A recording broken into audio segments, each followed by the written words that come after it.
Section 1. The Girl Who Outlived the World. Somewhere in the land of Ooh, at the end of a long and winding road through a forest that smells faintly of pine sap and old magic, there is a cave. It is not an especially grand cave.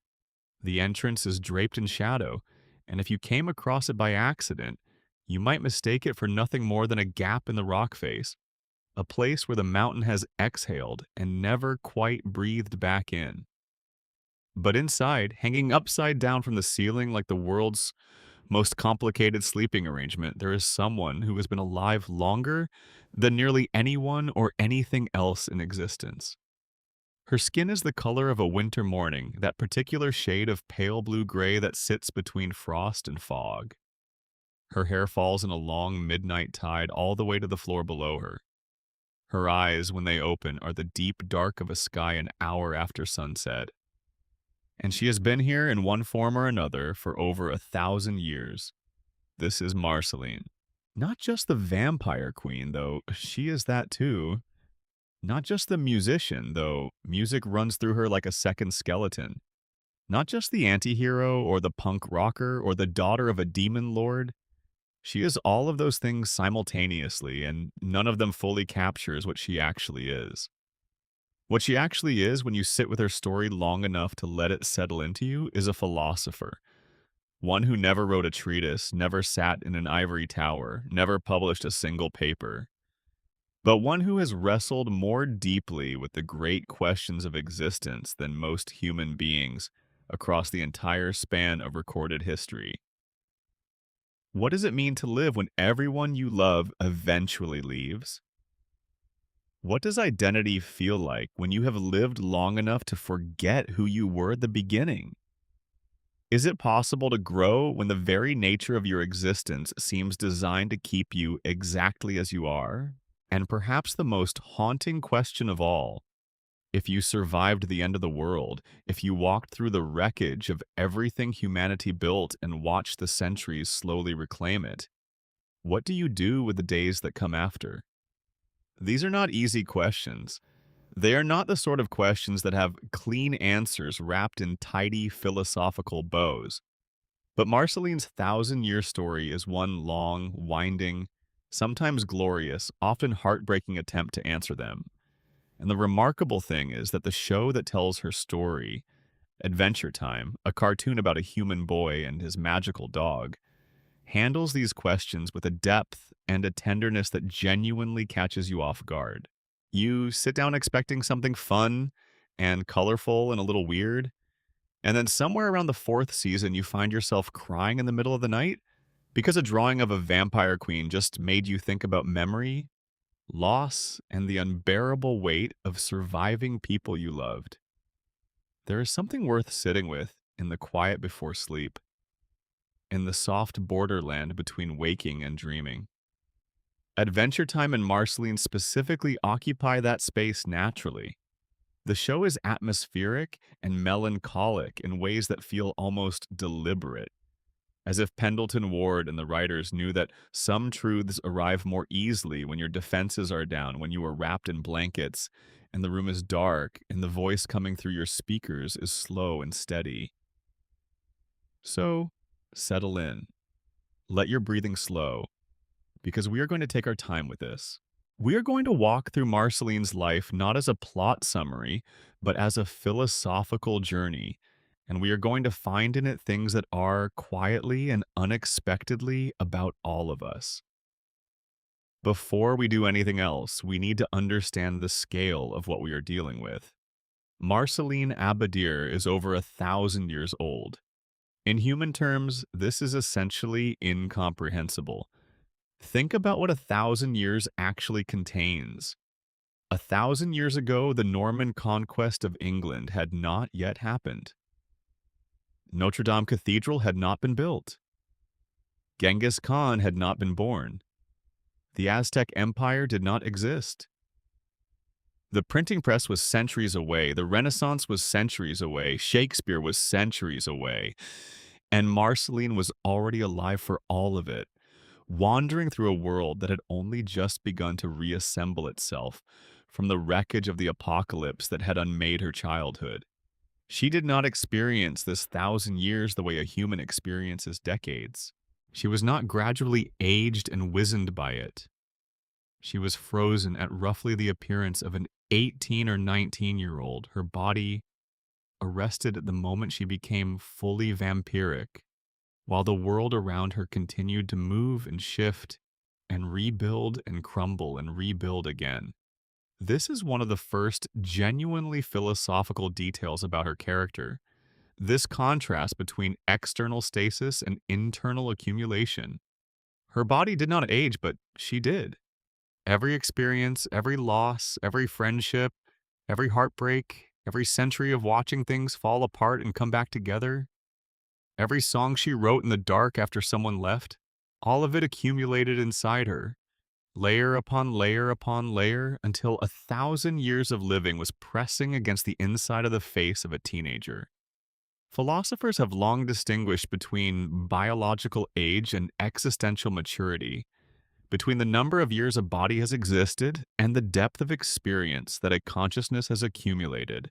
For most humans, these two things move more or less in parallel. You get older, and usually you get wiser, or at least more weathered. But for Marceline, this synchrony was severed completely. Her face would remain 19 forever. Her soul, for lack of a better word, would continue to deepen and complicate and accumulate scar tissue at a rate that no single human life could ever approach. This creates a particular kind of loneliness that is specific to her and to the handful of other immortal or near immortal beings in the Adventure Time world. It is not just the loneliness of being alone in a room. It is the loneliness of being fundamentally out of sync with every mortal being around you. Every friendship she formed was a friendship conducted under the shadow of an asymmetry, of the knowledge that the person across from her would age and die while she remained, and that she would carry them forward while they could not carry her at all. Every relationship contained within it, right from the beginning, the seeds of a grief that had not yet happened but would, always would. There is a particular kind of person in the real world who recognizes this feeling, though in a smaller, more human scale way. Anyone who has outlived people they love, who has watched friends or family members age and change, while they themselves felt somehow unchanged inside, recognizes something of Marceline's predicament. The self that we feel ourselves to be tends to have a kind of timelessness to it, a sense that whatever you are right now is somehow the same you that has always existed. And yet the world insists on moving, on taking people and things with it, on leaving you in a landscape that keeps rearranging itself around you. Marceline has simply been experiencing this in an extreme form, and for an extreme duration. She is not a metaphor for growing up, though the show sometimes uses her that way.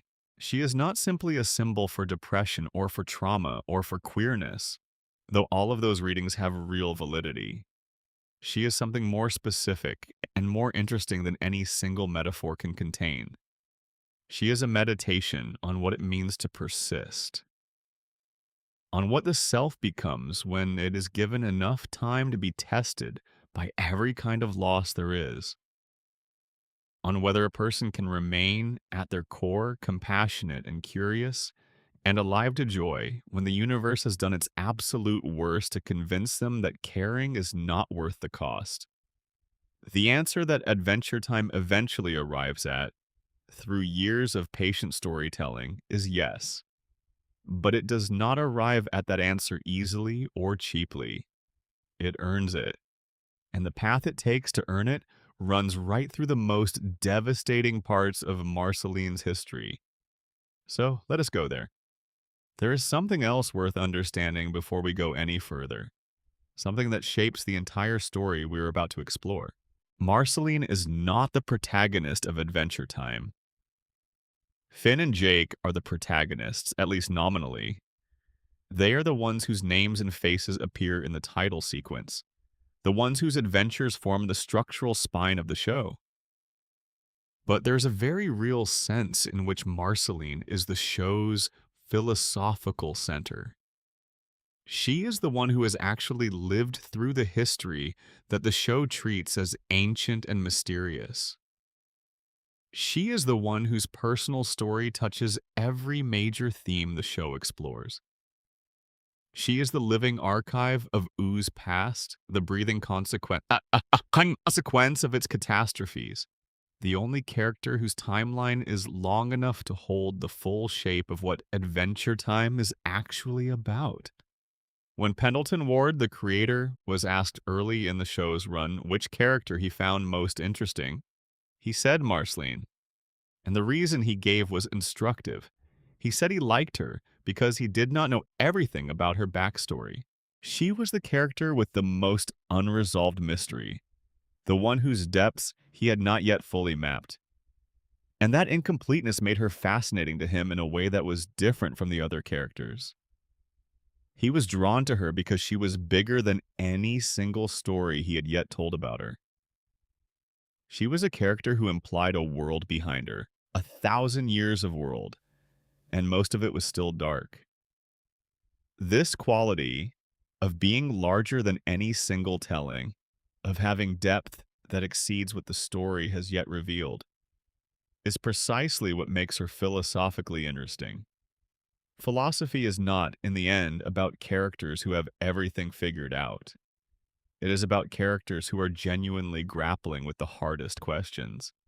And Marceline, for all her 1,000 years and all her accumulated experience, is someone who is genuinely grappling.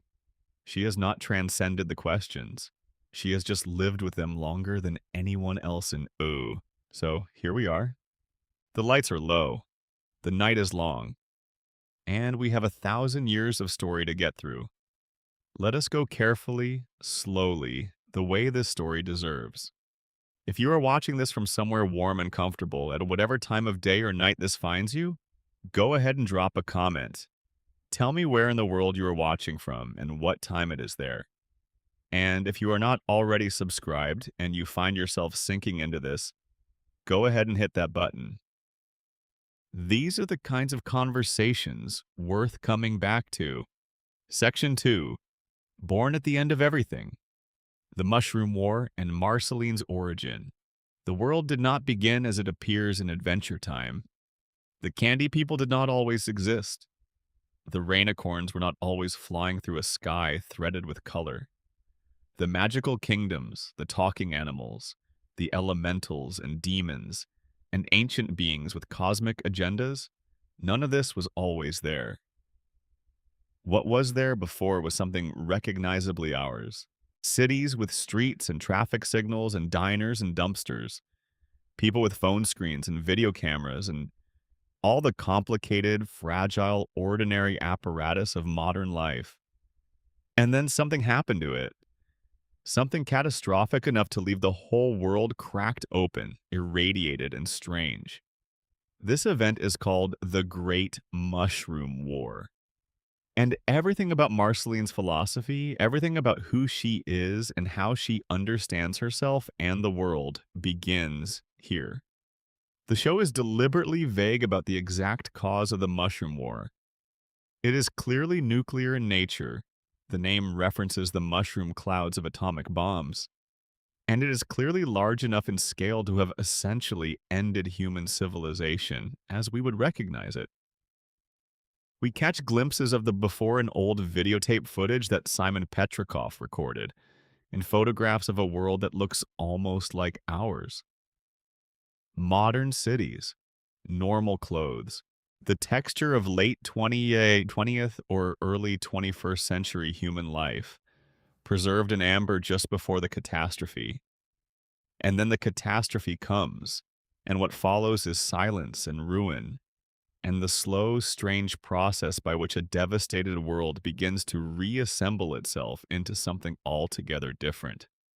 Marceline was born approximately 4 years before the Mushroom War, the daughter of Hunson Abadir, the immortal demon lord of a dimension called the Night-Osphere, and Elise, a human woman whose warm, dark eyes and kind face recur throughout Marceline's memories like a refrain. Her parentage alone tells you something that philosophically interesting. She is neither fully human nor fully demon. She was born already caught between worlds, already occupying a border territory that belonged completely to neither side. The human world that her mother lived in, that soft, ordinary domestic world of trailer parks and convenience stores and sunlit afternoons, was real and dear to her. And the supernatural world of her father's nature, that ancient, chaotic, soulless realm, was also part of what she was. She did not choose either. She was simply born into the tension between them.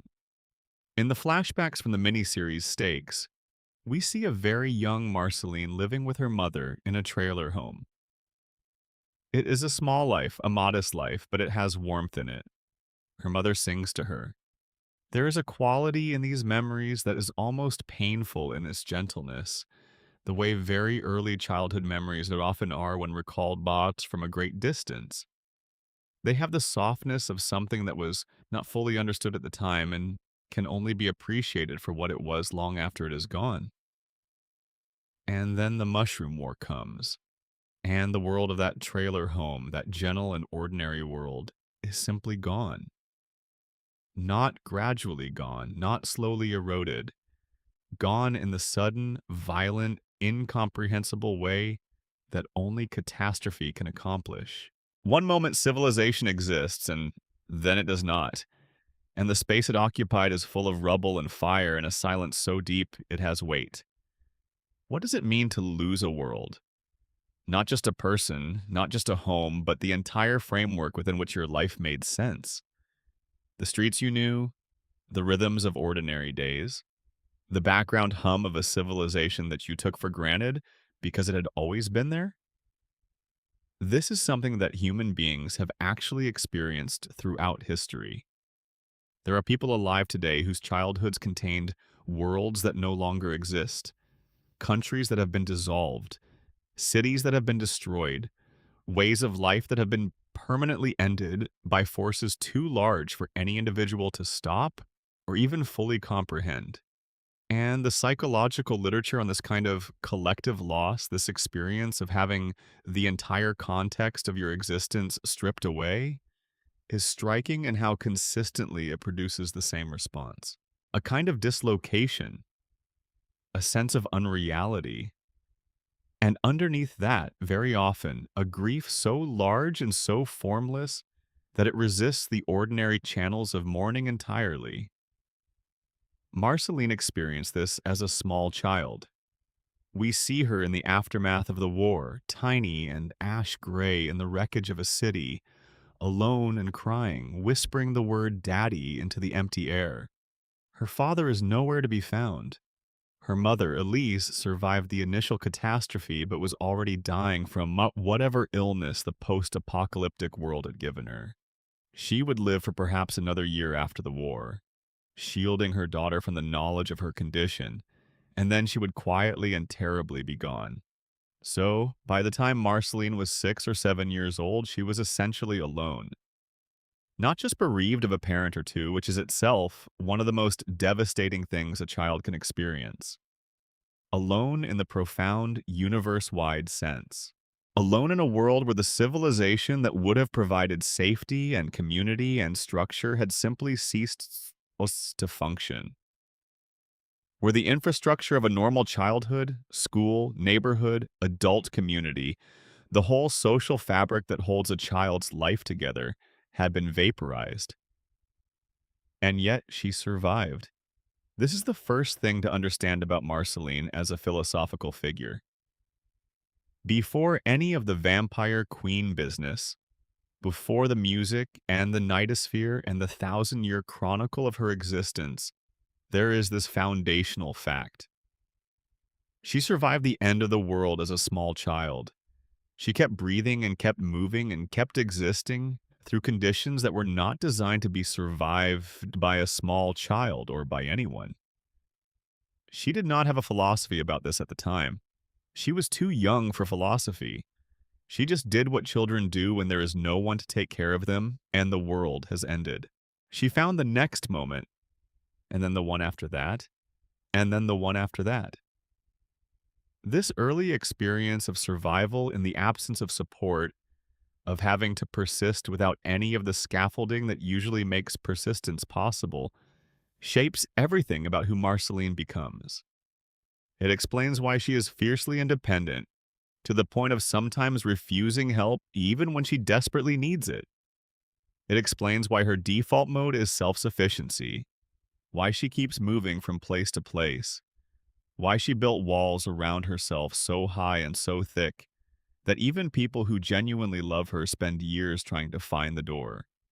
When you have learned, at the most foundational level, that you are fundamentally alone, and that the world does not guarantee safety or continuity or the presence of people who love you, that learning does not simply go away when circumstances improve.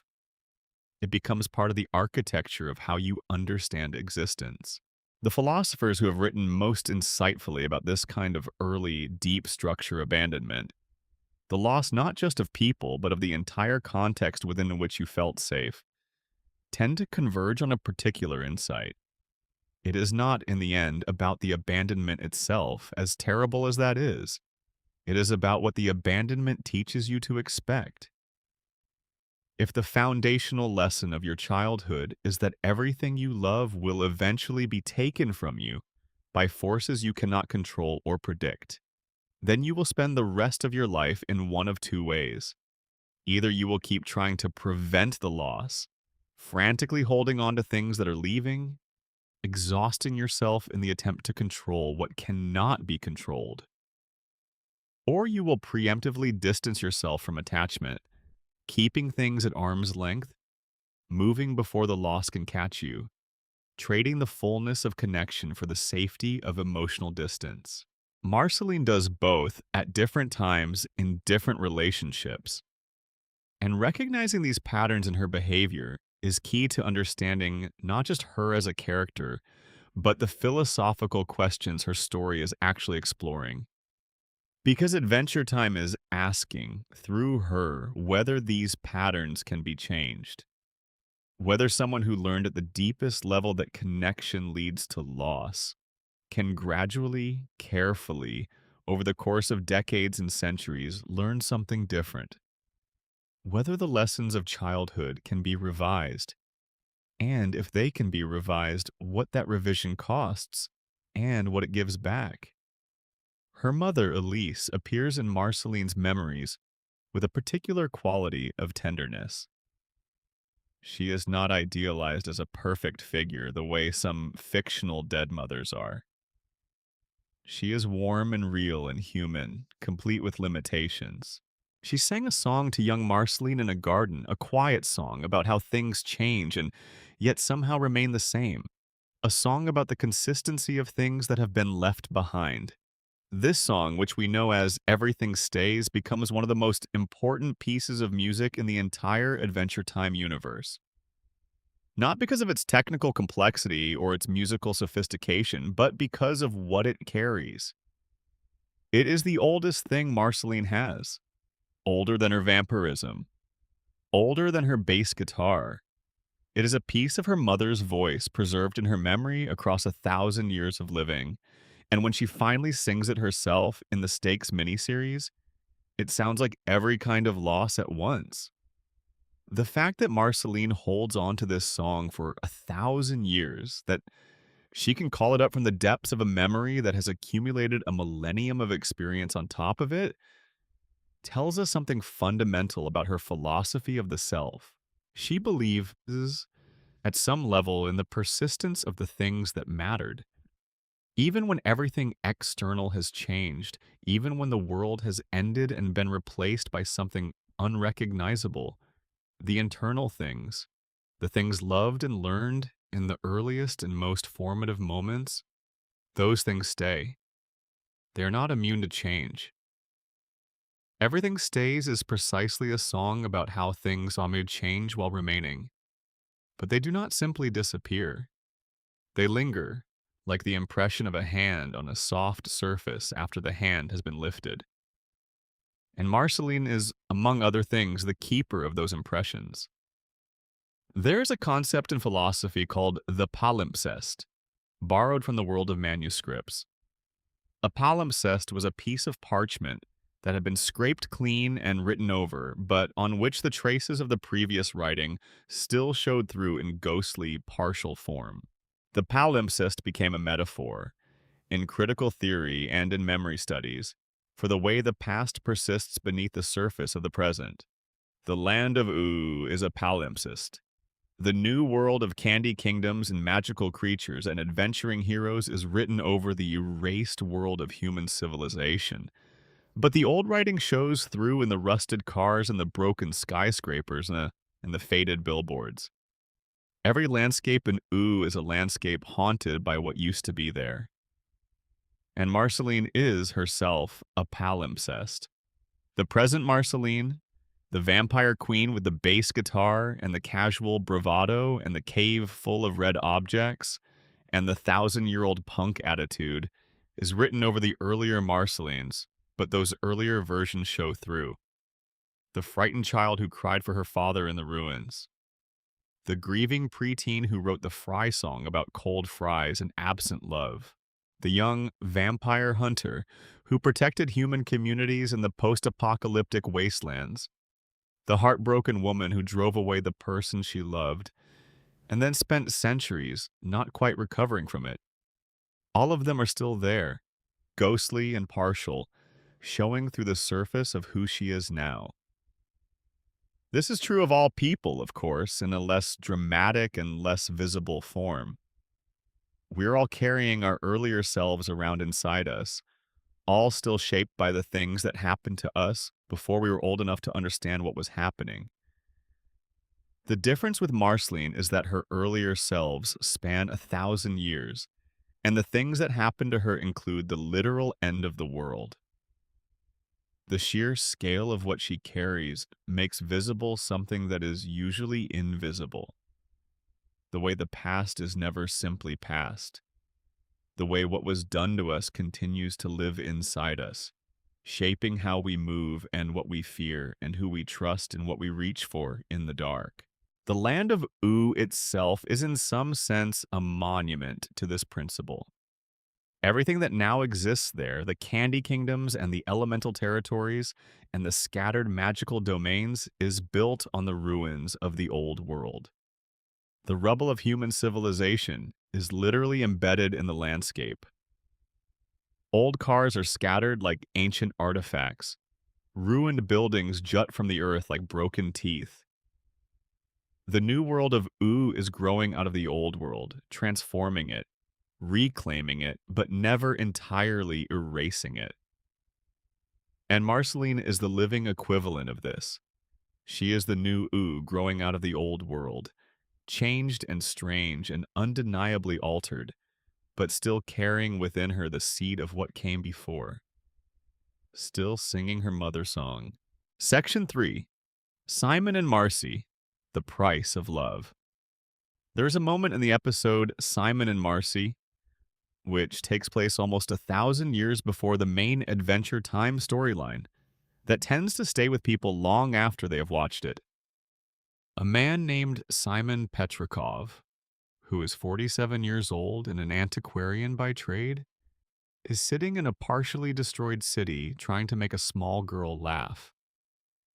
He is wearing a crown that he knows is slowly destroying him. The crown gives him power over ice and cold, which in the post-apocalyptic wasteland is genuinely useful. It keeps him and the child warm. It drives away the mutated monsters that roam the ruins. It does, in a very literal sense, keep them both alive. But every time Simon puts the crown on his head, it does something to his mind. It reaches into him and starts rearranging things, pulling out the ordered furniture of his personality and throwing it around the room. His memories become unstable. His behavior becomes erratic.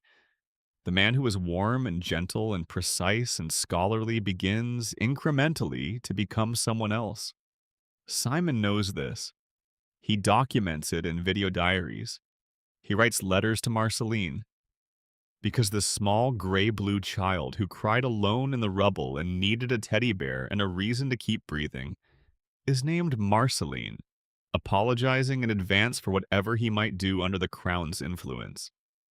He writes to her from within the diminishing window of his own clarity, trying to leave behind a record of who he actually was, separate from what the crown was making him into. This is one of the most quietly devastating acts in the entire Adventure Time world. It is the act of a man writing his own eulogy while still alive, carefully preserving the evidence of his selfhood against a coming erasure that he can already feel beginning at the edges. What Simon Petrikov represents in Marceline's story, philosophically, is the first and in many ways, the most formative experience of love that costs. Not love that is simply warm and unconditional and freely given, but love that asks something enormous in return. Love as sacrifice. Love as a kind of slow, deliberate self-destruction performed in service of another person's survival.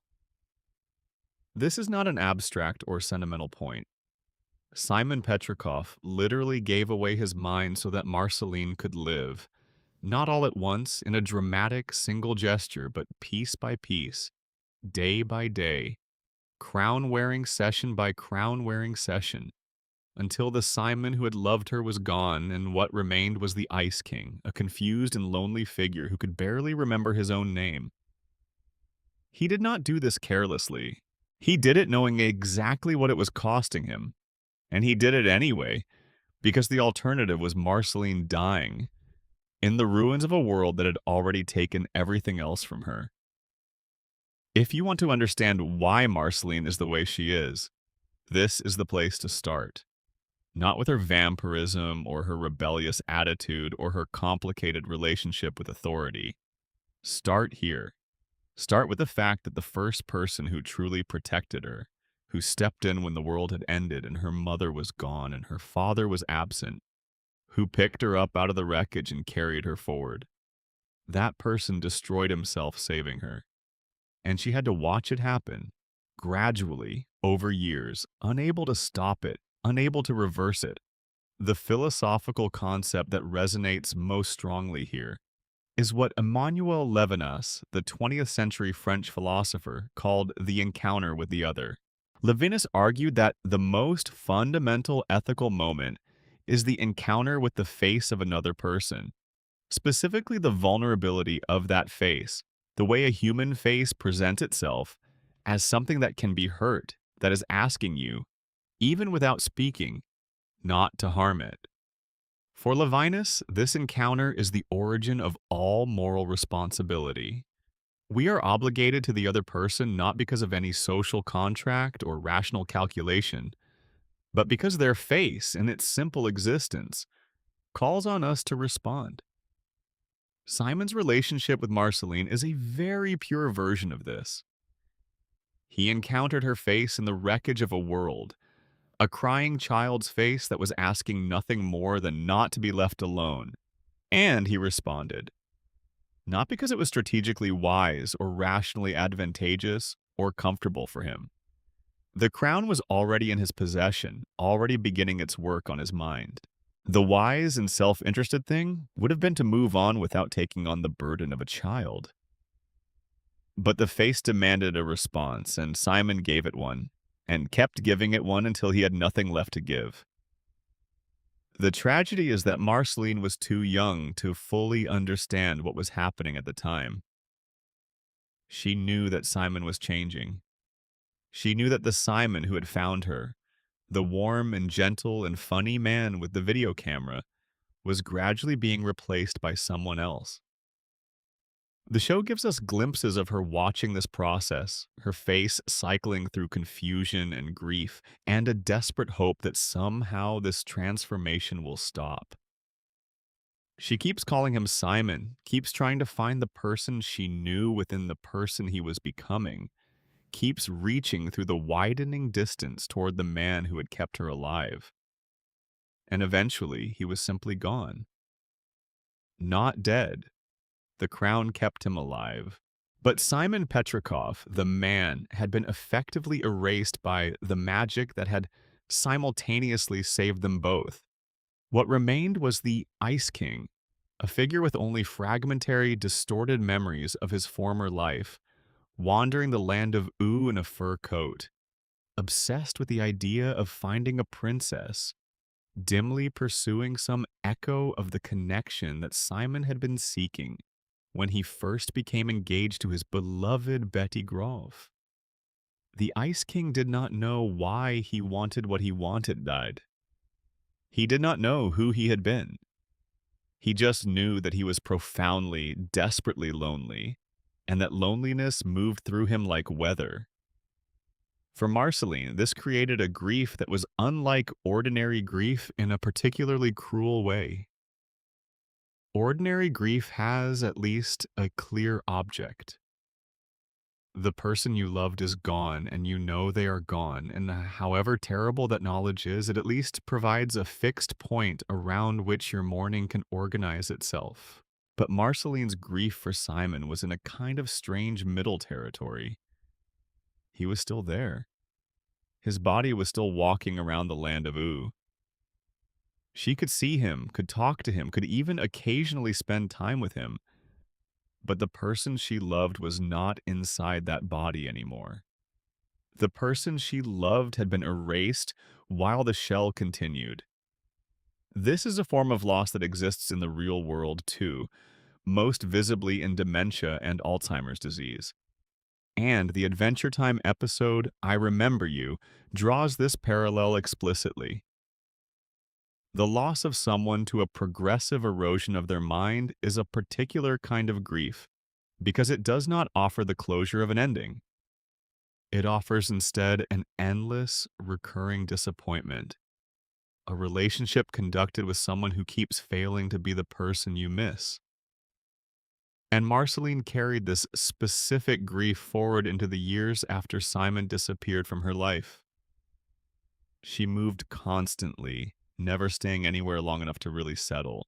The wiki notes that she moved so often that even the Ice King, wandering Ooh, bumping into her periodically without knowing why he kept seeking her out, found her every time, because his instinct to seek her was apparently embedded in him so deeply that even the crown could not fully erase it.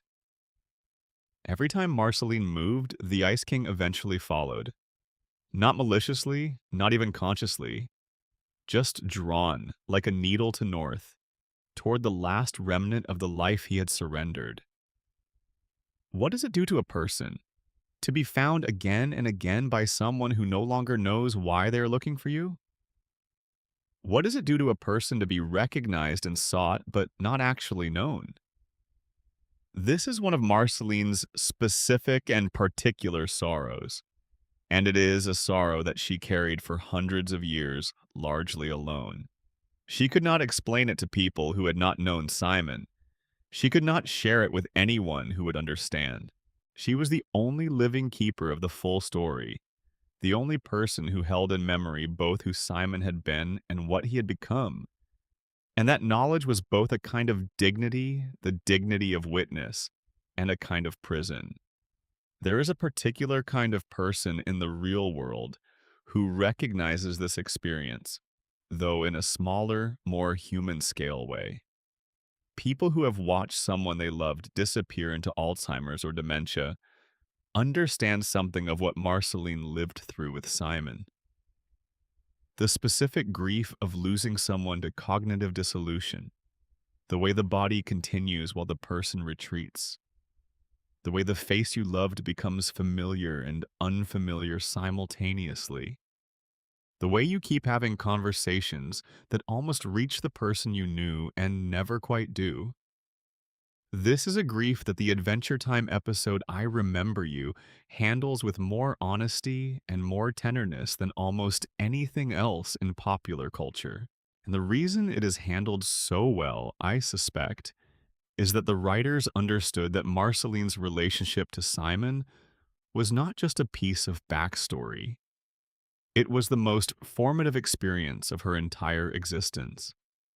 The show eventually gives us another layer of this in the season 5 episode, Simon and Marcy, which shows us Simon and the 7-year-old Marceline together in the post-apocalyptic world, 996 years before the main events of the show.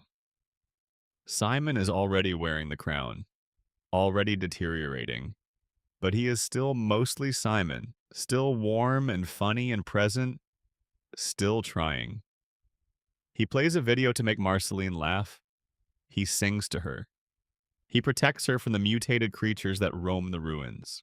And in the small, specific details of how he takes care of her, getting her chicken soup when she is sick, finding entertainment to distract her from the horror of their situation, maintaining a kind of deliberate cheerfulness that he probably does not feel, you can see both how much he loves her and how much effort it is costing him to keep going. This is the version of Simon that Marceline remembers. Not a perfect father figure, not a heroic protector in any mythological sense. Just a man doing his imperfect best in impossible circumstances, choosing every day to keep the small person in his care as protected and as comfortable as he could manage, even as the thing in his head was eating him alive. That is what she has been grieving for 1,000 years. Not a saint, just someone who showed up when no one else did and kept showing up as long as he was able. The relationship between Simon and Marceline is also philosophically interesting as an example of what the philosopher Nell Noddings calls the caring relation. For Noddings, genuine care involves a specific kind of attention to the other person, a state she calls engrossment in which the carer sets aside their own interests and projects and focuses entirely on the reality of the person being cared for. Simon, in his best moments, demonstrates this completely. He is terrified. He is disintegrating. He has every reason to focus exclusively on his own survival. And yet what he focuses on consistently is Marceline. Her hunger, her fear, her need for laughter, her grief. He cares for her not as an extension of himself, but as someone genuinely other, genuinely separate, whose inner life matters independently of his own. The crown is in some sense the enemy of this capacity. The crown is relentlessly self-focused. It drives its wearer toward personal power, toward the satisfaction of the crown's specific obsessions, toward a kind of grandiosity that has no room for genuine attention to others. As the crown gains more control of Simon, his capacity for genuine care diminishes. Not because he stops loving Marceline, but because the part of him that could truly attend to her is being progressively dismantled. The man who is left is still driven to seek her out, still moved by some deep residual instinct that he cannot name or explain. But the capacity for full, genuine, engrossed attention to her as a separate person is gone. And that is, in some ways, the most precise description of the loss. Not that he stopped loving her, but that he lost the capacity to show it in the way that actually reaches her. Section 4. The Weight of 1,000 Years. Immortality as Philosophy. Imagine for a moment that you are going to live forever. Not approximately forever, not a very long time, actually forever. The heat death of the universe is in your future, the way retirement is in the future of a 22-year-old. Distant, theoretical, something to think about eventually, but not with any real urgency right now. And in the meantime, every other conscious being you will ever meet is going to age and die and be gone. And you will keep going, and the landscape of your life will keep shifting. And generation after generation will live and die in the time it takes you to decide where to move next.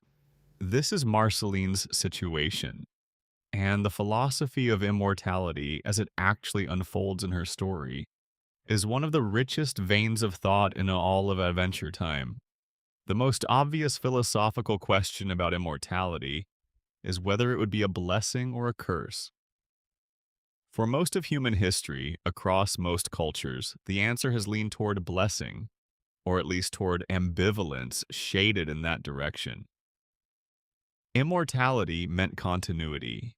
It meant you would not have to face the terror of non-existence. It meant you could see how everything turned out. These seem like good things, and they are until you live inside them long enough to understand what they actually constitute. The philosopher Bernard Williams wrote a famous essay called The Macacropolis Case, named after a play about a woman who drank an immortality elixir, in which he argued that immortality would be not just undesirable, but, in a deep sense, personally annihilating. His argument was approximately this. A human personality is constituted by its particular desires, projects, and commitments. These things are finite. They have a horizon. They point toward ends. And if you live forever, eventually every project will be either completed or abandoned. Every desire either fulfilled or extinguished by the realization that it can never be fulfilled.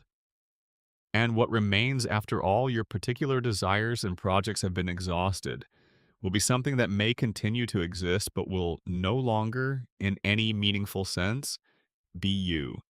Immortality, on Williams' writing, is not the continuation of the self. It is the gradual dissolution of the self, stretched out across, an infinite time frame. Adventure Time engages with this philosophical concern, directly and honestly. Marceline in the Stakes miniseries does not want to be immortal. She does not say this in dry philosophical terms. She says it the way she says everything, with a mix of rawness and bravado and the occasional defensive joke. She says she wants to grow up. She says she feels messed up and empty inside. She says that even after 1,000 years, she still feels like she is 18 and has not figured anything out, and probably never will. This is not the language of someone who has achieved the kind of timeless wisdom that popular mythology attributes to immortal beings.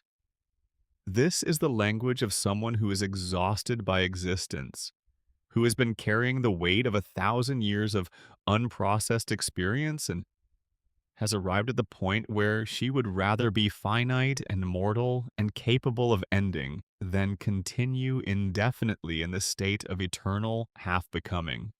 There is another philosophical tradition, though, one more closely associated with Eastern thought and with certain strands of Western existentialism, that approaches immortality differently. This tradition focuses not on the exhaustion of personal projects, but on the cyclical nature of existence, the idea encountered most directly in Nietzsche's concept of the eternal return is that existence does not progress linearly toward some goal but cycles back on itself, that the same patterns repeat, that history does not learn from itself because the forces that create history are constant. Nietzsche proposed the eternal return not as literal metaphysics but as a thought experiment. What if you had to live your life again, exactly as it was, infinite times? Could you say yes to that? Could you love your life enough to will its eternal repetition? Marceline encounters something very like the actual experience of this in the Stakes miniseries. She has been alive long enough to watch cycles repeat themselves not once, but many times. She has seen civilizations rise and fall. She has watched the same patterns of conflict and resolution play out across different actors and different stages. She knows in her bones that the monsters of one generation become the normal of the next, and that the heroes of one era become the problems of the era that follows. And the crushing thing about this knowledge, the thing that makes it feel more like a burden than a gift, is that it strips the moment of urgency. If you know that this conflict has happened before and will happen again, if you have seen the wheel turn so many times that you can predict with reasonable accuracy where it will end up, then what is the point of any particular turn? This is a form of philosophical despair with a very specific texture. It is not the despair of someone who has lost hope. It is the despair of someone who has seen too much hope, watched it rise and fall too many times, and come to believe that hope itself is part of the cycle. That even the feeling that things might genuinely change is just another repetition in the eternal loop. The Vampire King in Stakes puts this to Marceline directly and with surprising eloquence. He has been alive long enough to see the wheel. He no longer wants to ride it. He wants off. And he suggests to Marceline that she too might find liberation in stepping out of the cycle rather than continuing to turn with it. What is remarkable about the answer Adventure Time gives to this is that it declines both of the obvious resolutions. It does not suggest that Marceline transcends her immortality through wisdom, does not send her out of the story having achieved some serene acceptance of eternal existence, and it does not allow her to simply become mortal and be done with it. Instead, it allows her to be bitten again at the end of stakes, to return to vampirism, but changed. Not philosophically resolved, changed in a subtler and more sustainable way. The difference between the Marceline who wanted to remove her vampirism at the start of stakes and the Marceline who accepts it at the end is not that she has solved the problem of immortality. The problem remains. It will always remain. The difference is that she has found something worth being immortal for. Not an abstract reason, not a philosophical justification, but a specific, concrete, irreplaceable person who is also going to be around for a very long time, and who she would like to be around with. Princess Bubblegum, who is herself effectively immortal due to her nature as a candy elemental, will persist. And Marceline, at the end of stakes, tells her, now we get to hang out forever. It is, on the surface, a simple and even slightly goofy line, but it is also the answer that Adventure Time gives to the philosophical question of immortality. It is not the answer of transcendence or of acceptance or of resignation. It is the answer of companionship. The weight of eternity becomes bearable not because you have figured out its metaphysical significance, but because you do not have to carry it alone. This is a genuinely philosophical position, one that resonates with certain existentialist thinkers, particularly with Simone de Beauvoir, who argued in her work on ethics and freedom that the fundamental structure of human existence is relational, that we do not exist as isolated subjects confronting an indifferent universe, but as beings constituted in relationship with others, whose freedom and projects and joys are always already entangled with the freedom and projects and joys of the people around us. For de Beauvoir, the fundamental ethical imperative is not to transcend your connections to others in the name of some abstract ideal, but to affirm and deepen those connections, to recognize that the other person's flourishing is not opposed to your own, but is part of what your own flourishing actually consists in. Marceline spends the majority of her 1,000 years resisting this insight, not out of stupidity or stubbornness, but out of a learned caution that makes complete sense given everything she has been through. She has been given ample evidence that connection leads to loss, and she has responded to that evidence by developing very effective strategies for keeping a certain distance from the people she cares about. But the arc of her story is, slowly, painfully, over the course of centuries and years of television and a couple of follow-up specials, the arc of someone gradually, painstakingly unlearning that strategy. Not abandoning it entirely, she is still Marceline, still irreverent and independent, and very much not interested in being anyone's possession. But learning that the risk of connection is not, in the end, as terrible as the certainty of its absence. There is also the question of what immortality does to your relationship with time itself. Most human experience is organized around scarcity. There is not enough time to do everything, see everything, feel everything, learn everything. This scarcity is paradoxically part of what gives individual moments their weight and intensity. The sunset is beautiful in part because you know you will not see it forever. The friendship is precious in part because you know it will eventually end. Take away the scarcity, extend the time frame to infinity, and you might think this would make everything more precious. But the evidence of Marceline's experience suggests the opposite. When everything will eventually come around again, when you have centuries in which to revisit anything you missed, the urgency drains out of individual moments. The present becomes less vivid, not more.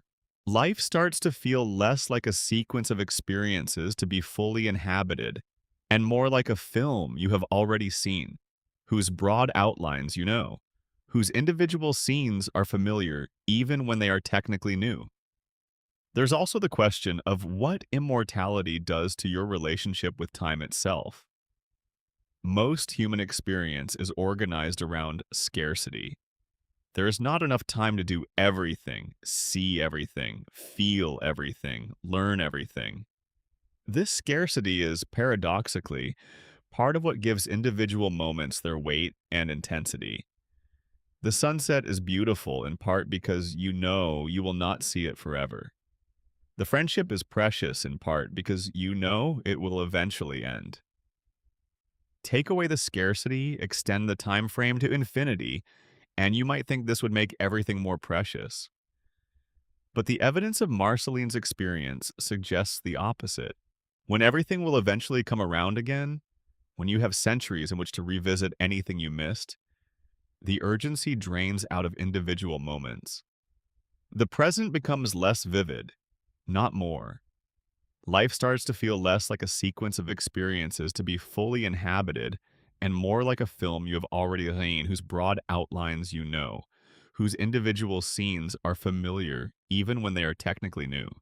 The philosopher Martin Heidegger argued that our awareness of death, what he called being toward death, is actually constitutive of authentic existence.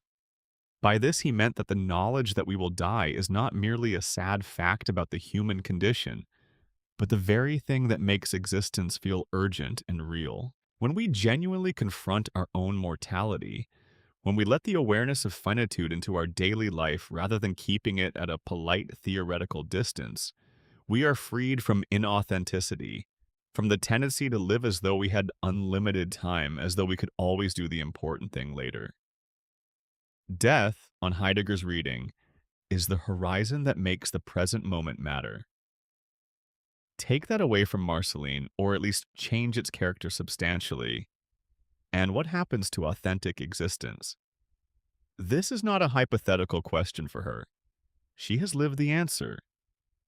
The answer, it seems, involves a particular kind of spiritual and existential danger. The danger of the present moment losing its grip, of now becoming just another moment in an infinite sequence of moments, indistinguishable from all the others. The danger of numbness, of the world becoming a repeated pattern that no longer quite registers as real. This is why stakes matters philosophically beyond its plot mechanics. When Marceline says she wants to be mortal, she is not simply tired of being a vampire with all the practical inconveniences of the sunlight and the feral mode and the eternal 18-year-old face. She is saying that she wants death back as a horizon. She wants to feel the urgency that mortality provides. She wants her moments to feel like they matter, not just in some abstract sense, but with the visceral, immediate intensity that only the knowledge of finite time can give them. She wants, in Heideggerian terms, to be authentic again. The philosophical response to this is a matter of some debate. Nietzsche's answer was amor fati, love of fate, the cultivation of a disposition that not merely accepts the eternal return, but actively wills it, that says yes to the repetition of everything, including the suffering and the loss, because the alternative, some external standard against which life is measured and found wanting, is a kind of bad faith, a refusal to live fully in the reality you actually have. Marceline does not arrive at anything quite as heroic as amor fati, but she arrives at something related and perhaps more humanly achievable. She arrives at gratitude for the specific, irreplaceable things that her specific, irreplaceable life has contained. Her mother's song, her friends, her music, the cave she calls home, the particular texture of existing in the world as exactly herself. There is also the related question of what to do with the knowledge that immortality gives. Marceline has seen a lot. She has watched civilizations rise and fall, has seen the same kinds of people making the same kinds of mistakes across the span of centuries, has accumulated a perspective on history that is simply unavailable to any mortal being. This perspective has genuine value, but it also has a shadow side. Because if you have seen enough cycles, if you have watched enough patterns repeat, you start to understand history not as a story with meaning and progress, but as a wheel. And the wheel does not care about any particular moment. The wheel just turns. This is the specific despair that the Vampire King articulates in Stakes, and that Marceline recognizes in herself. She has been alive long enough to know that the current struggle, whatever it is, has a structural predecessor. She has seen this argument before. She has seen this war before. She has seen this type of leader before, and she knows roughly how the story ends. And the question becomes, knowing all of this, knowing that the wheel turns and that history repeats, why does any single turn matter? Why care about the current moment when you know from long experience that it will pass into another moment that will largely repeat the same themes? Marceline's answer, arrived at through the specific, irreplaceable relationships that give her immortality its meaning, is that the particulars matter even when the pattern is familiar. That this specific relationship, this specific moment, this specific song is not the same as any previous relationship or moment or song, even if the shape is familiar. The Vampire King chooses to step out of the wheel. Marceline chooses to stay in it, but differently, to ride it more consciously, to find in each new cycle not a repetition, but a variation. And in the variation, the thing that makes the wheel worth riding. Section 5. Daddy's Little Monster. Hunson Abadir and the Philosophy of the Fries. Here's a fact that seems on the surface absurd. One of the most philosophically loaded relationships in all of Adventure Time is organized around French fries. Cold, mediocre French fries that a demonic overlord ate without asking. This is the stated grievance at the center of Marceline's relationship with her father, Hunson Abadir. And the more you think about it, the more exactly right it is. Hunson Abadir is the Lord of Evil and ruler of the Nightosphere, a dimension that functions roughly as Adventure Time's version of hell. He is ancient beyond reckoning, deathless and powerful, capable of devouring souls and growing to enormous sizes and generally behaving like the cosmic threat he technically is. He is also, in some fundamental way, an absent father, and the tragedy, if you can call it that. The comedy tragedy might be more accurate of his relationship with Marceline is that he cannot quite understand why she is hurt. He loves her. He says so explicitly. He wants what he believes is the best for her. He has plans for her, grand and ambitious plans involving her taking over the Nightosphere and ruling the dimension of evil and continuing the family tradition of chaos and soul consumption. He sees all of this as evidence of his care, and somehow, inexplicably, she does not seem to appreciate it. The fries are the key to understanding this dynamic because the fries are not really about the fries. Marceline was a preteen living in the ruins of the post-apocalyptic world, and she had bought herself French fries with whatever passed for currency in ooh at the time. This was a small pleasure, a thing she had gotten for herself.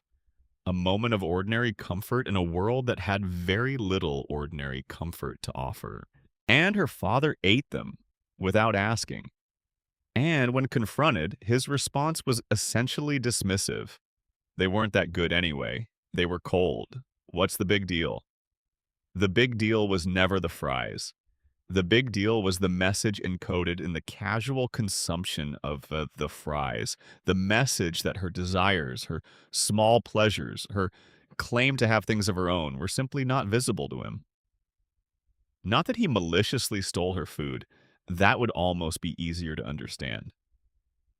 He ate her fries because it did not occur to him that they were hers in any way that mattered. The distinction between what was his and what was hers did not register. And what Marceline heard in that, what she heard in the casual way he dismissed her subsequent anger was, "You are not quite real to me. Your inner life does not fully compute." This is a recognizable pattern in certain kinds of parent-child relationships in the real world. Not the dramatic, obviously terrible kinds of parental failure, the cruelty, the abuse, the abandonment in extremis, but the subtler, harder to name failure of simply not seeing your child as a separate person with inner experiences that matter independently of you. Parents who love their children fiercely and genuinely, and yet somehow still manage to treat those children primarily as extensions of themselves, as protagonists in their own parental story, rather than as separate centers of consciousness with their own needs and projects and small French fry pleasures that deserve to be honored. Hunson loves Marceline. This is not in doubt. When he hears her song, the Fry song, which Finn plays back to him during the chaos of his soul-sucking rampage through Ooh, he stops. The music reaches through whatever armor the Nightosphere amulet gives him and finds something real underneath. He tells her he loves her. He apologizes. He means it. And yet, even in that moment of genuine connection and genuine apology, he somehow still does not quite get it. He says, they weren't even very good fries, they were really cold. As if the quality of the fries is the point. As if the thing she is grieving is the actual food. This is the specific frustration that Marceline carries around her father for most of her life. Not that he is evil. She has made a kind of uneasy peace with his evil. It is, after all, just part of what he is. But that even his genuine love for her comes packaged in such a thick container of self-referential blindness that it cannot quite reach her in the form she needs it to take. He wants to give her the world. He says this explicitly in the third season episode, Daddy's Little Monster. He wants to give her the Nightosphere, which to him is the world, the best and most valuable thing he has. And she has to explain to him that she does not want the Nightosphere. She wants him to be proud of her for who she already is, not for who he wants her to become. This distinction between being loved for your potential to become what someone else wants and being loved for what you actually are is one that philosophers of care ethics have spent a great deal of time examining. Nell Noddings and Carol Gilligan, among others, have argued that genuine care requires what they call engrossment, the capacity to genuinely attend to the other person as they actually are, to feel what they feel, to experience their situation from within, rather than projecting your own values and preferences onto them. Care that is not grounded in this kind of attention tends to be care that serves the carer's needs more than the cared for's. It is love that is real but misdirected, warmth that radiates outward but never quite lands on the person who most needs to receive it. Hunson's love for Marceline is consistently misdirected in this way. He is incapable, or at least very slow, to really see her. And so Marceline spends centuries being simultaneously loved and unseen by her biological father. This is a particular and peculiar kind of wound because it cannot be straightforwardly healed by the normal routes. You cannot simply establish that your father loves you because she already knows that. What is missing is something more subtle, the experience of being genuinely witnessed, of having your inner life recognized as real and separate and worth attending to. Music becomes, for Marceline, one of the primary ways she asserts the reality of her inner life. The Fry song is the first major instance of this. She turns her grief and anger and hurt into a song, not because she expects it to change anything, but because the act of making the song is itself an assertion of her inner life's validity. The feelings were real. They happened. They mattered. And putting them into music is a way of insisting on that, of saying, this is what I experienced, and my experience is real, and I refuse to let it be dismissed as cold fries not worth mentioning. The axe bass is another piece of this. Hunson casually mentions when he first appears that the bass is a family heirloom, the Abadir battle axe transformed by Marceline into a musical instrument. The transformation from weapon to creative tool is not incidental. It is Marceline taking something that represented her father's world, his domain of violence and power and conquest, and remaking it into something that represents her world, the world of music and personal expression and chosen connection. She did not discard the family heirloom. She did not reject her heritage wholesale. She transformed it. This is an act of considerable philosophical sophistication, whether or not she would recognize it as such. It is a way of being related to where you came from without being defined by it. The later episode of Marcy and Hunson in the 9th season shows significant growth in their relationship. Hunson is summoned to power a sword for Finn, and instead of immediately causing chaos, he specifically asks to see his daughter. He asks Finn what Marceline has been up to, whether she has started dating anyone. He behaves by his standards with a kind of fumbling consideration. He is not transformed. He is not suddenly the perfect father. But there is movement in him, a willingness to try to show up as something more than the Lord of Evil when his daughter is in the room. And Marceline, for her part, shows something that reads as genuine fondness, frustration, and all. The relationship has not been resolved, but it has been humanized. Both of them, Demon Lord and Vampire Queen, have been made to seem more complicated and more real by the encounter, and that complication is itself a kind of progress. This is worth sitting with for a moment.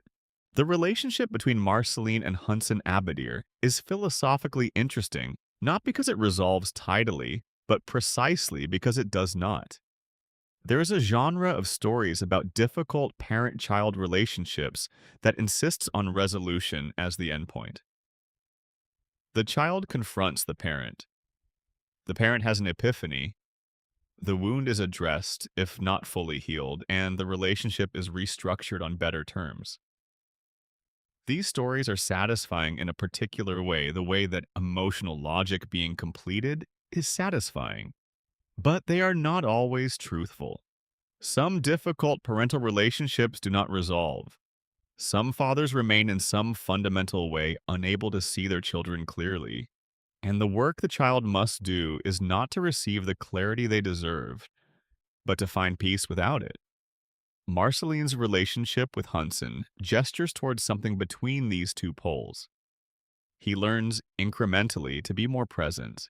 He learns, at least in moments, to ask about her life rather than talking only about his. He learns to be proud of her for who she is rather than exclusively for what she could become. But he never fully sees her in the way that, say, Simon once saw her. The wound of the unseen child is not entirely healed. What changes is Marceline's relationship to the wound. She carries it differently over time. She does not require it to be healed in order to have a functional relationship with her father. She does not require him to have become someone different in order to find something real and worth having in their connection. This is not resignation. It is a more mature and more demanding form of acceptance than simple forgiveness. It is the acceptance of a person as they actually are, including their limitations, while still holding the relationship open to whatever genuine warmth can find its way through those limitations. Section 6. Becoming the Vampire Queen. Stakes and the metaphysics of identity. In the post-apocalyptic world that would eventually become Ooh after her mother had died and Simon had been lost to the crown, Marceline was alone and young and carrying a quantity of grief and trauma that would have been catastrophic for anyone. She survived this period by moving constantly from place to place. She kept company with groups of surviving humans when she could find them, offering protection in exchange for belonging.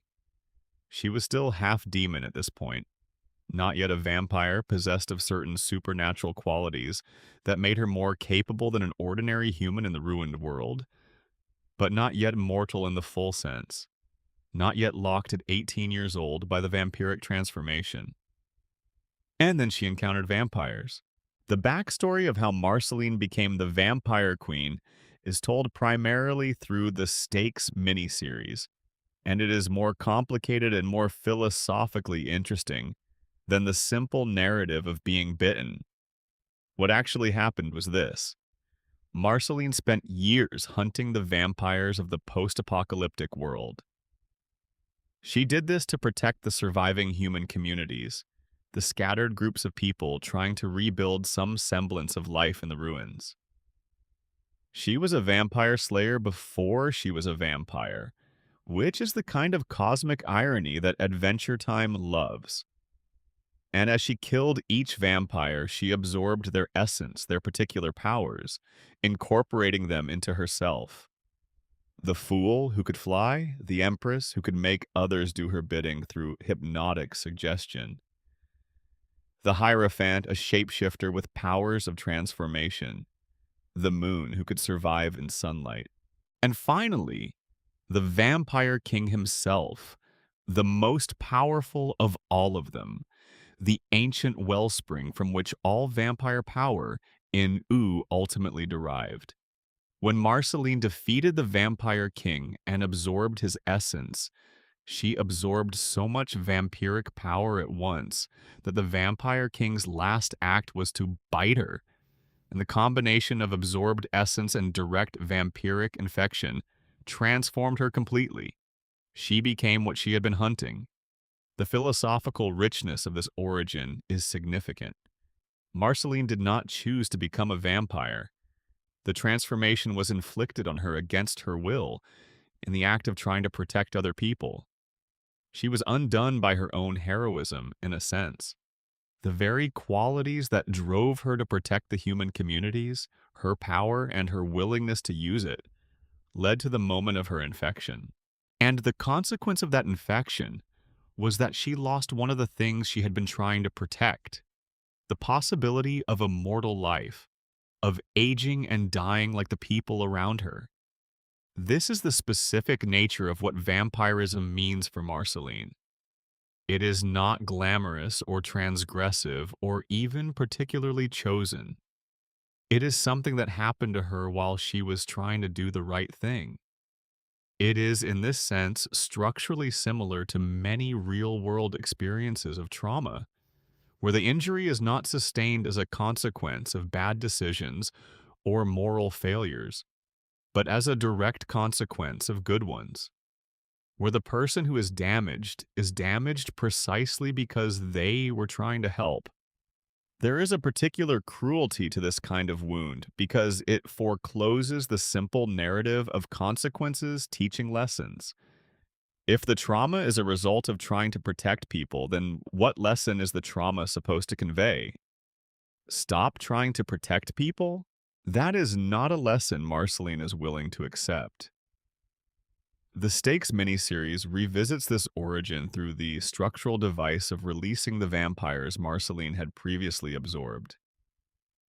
When Princess Bubblegum's procedure extracts Marceline's vampirism, it does not simply remove a quality from her. It releases the specific vampires whose essences she had incorporated. The Fool, the Empress, the Hierophant, the Moon, and the Vampire King, all reanimated, all loose in the land of Oo, each one now carrying a power that used to reside in Marceline. Marceline must defeat each of them again, and in doing so, she must reabsorb their essences, becoming progressively more vampiric again with each victory, more and more her old self until she is fully herself again, and also, for the second time, a vampire. The emotional core of the structure is the question it poses about identity. Who is Marceline without the powers she absorbed from the vampires she killed? The fool gave her flight. The empress gave her hypnotic suggestion. The hierophant gave her shape-shifting. The moon gave her resistance to sunlight. These are not trivial additions to her character. They are integral parts of how she moves through the world, how she presents herself, how she survives. And the show makes explicit what is implicit in their original acquisition. Each power corresponds to something she needed psychologically. The ability to fly corresponds to her freedom, her refusal to be grounded, her eternal movement. The shape-shifting corresponds to her performed identity, the way she presents different faces to different people. The persona of the vampire queen that sits over the more vulnerable self beneath. The sunlight resistance which she gained from the moon corresponds to her desire to be in the light, to not always have to hide, to exist without the constant awareness of a world that would harm her if she were not protected from it. When she reabsorbs these powers at the end of Stakes, it is not the defeat it superficially appears to be. It is not a return to an unchanged status quo. It is a reintegration, but a conscious one this time. Before Stakes, the powers were something that had happened to her, a constellation of qualities accumulated in the course of trying to survive and protect others. After Stakes, they are something she has chosen. She knows what each one costs. She knows what it means to absorb the essence of the Vampire King for the second time. She does it anyway, not because she is forced to, but because she understands now that these powers are not separate from her. They are part of who she is, for better and for worse, and running from that, trying to wash it away with a machine, was always a fantasy. The bravest thing is not to shed your past. The bravest thing is to pick it back up, consciously, with full knowledge of what it costs and carry it forward as yourself. The philosopher Paul Ricoeur wrote extensively about what he called narrative identity.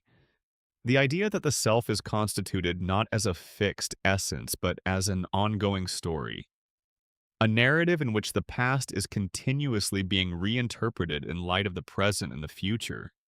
For Ricoeur, the question of who I am is not answered by pointing to some stable core identity that persists unchanged through time.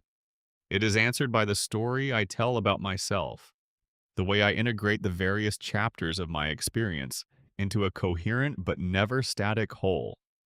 Identity on this reading is not a noun but a verb. It is something you do continuously rather than something you simply have. Marceline's arc in Stakes is a perfect Ricoeurian narrative. She begins by trying to cut the story short, to remove the chapters she does not like, to edit herself into a version without the difficult parts. And she ends by accepting that the difficult parts are inextricably part of what makes her the particular person she is. The person with that particular music and those particular friendships and that particular hard-won relationship with existence. You cannot keep the good chapters and discard the bad ones. The story is the whole thing, darkness and all. Section 7. The Art of Survival. Music as Marceline's philosophy. Marceline does not talk about her feelings. This is, at least, the default mode she presents to the world. She deflects with sarcasm. She deflects with humor. She deflects with bravado and irreverence and the theatrical flourish of someone who has had 1,000 years to practice performing confidence. But Marceline sings about her feelings. And in the distinction between those two facts, what she says and what she sings, is the most important key to understanding who she actually is. Her music is not a hobby. It is not even just a passion, though it is clearly that too. Her music is the primary language in which she processes her existence.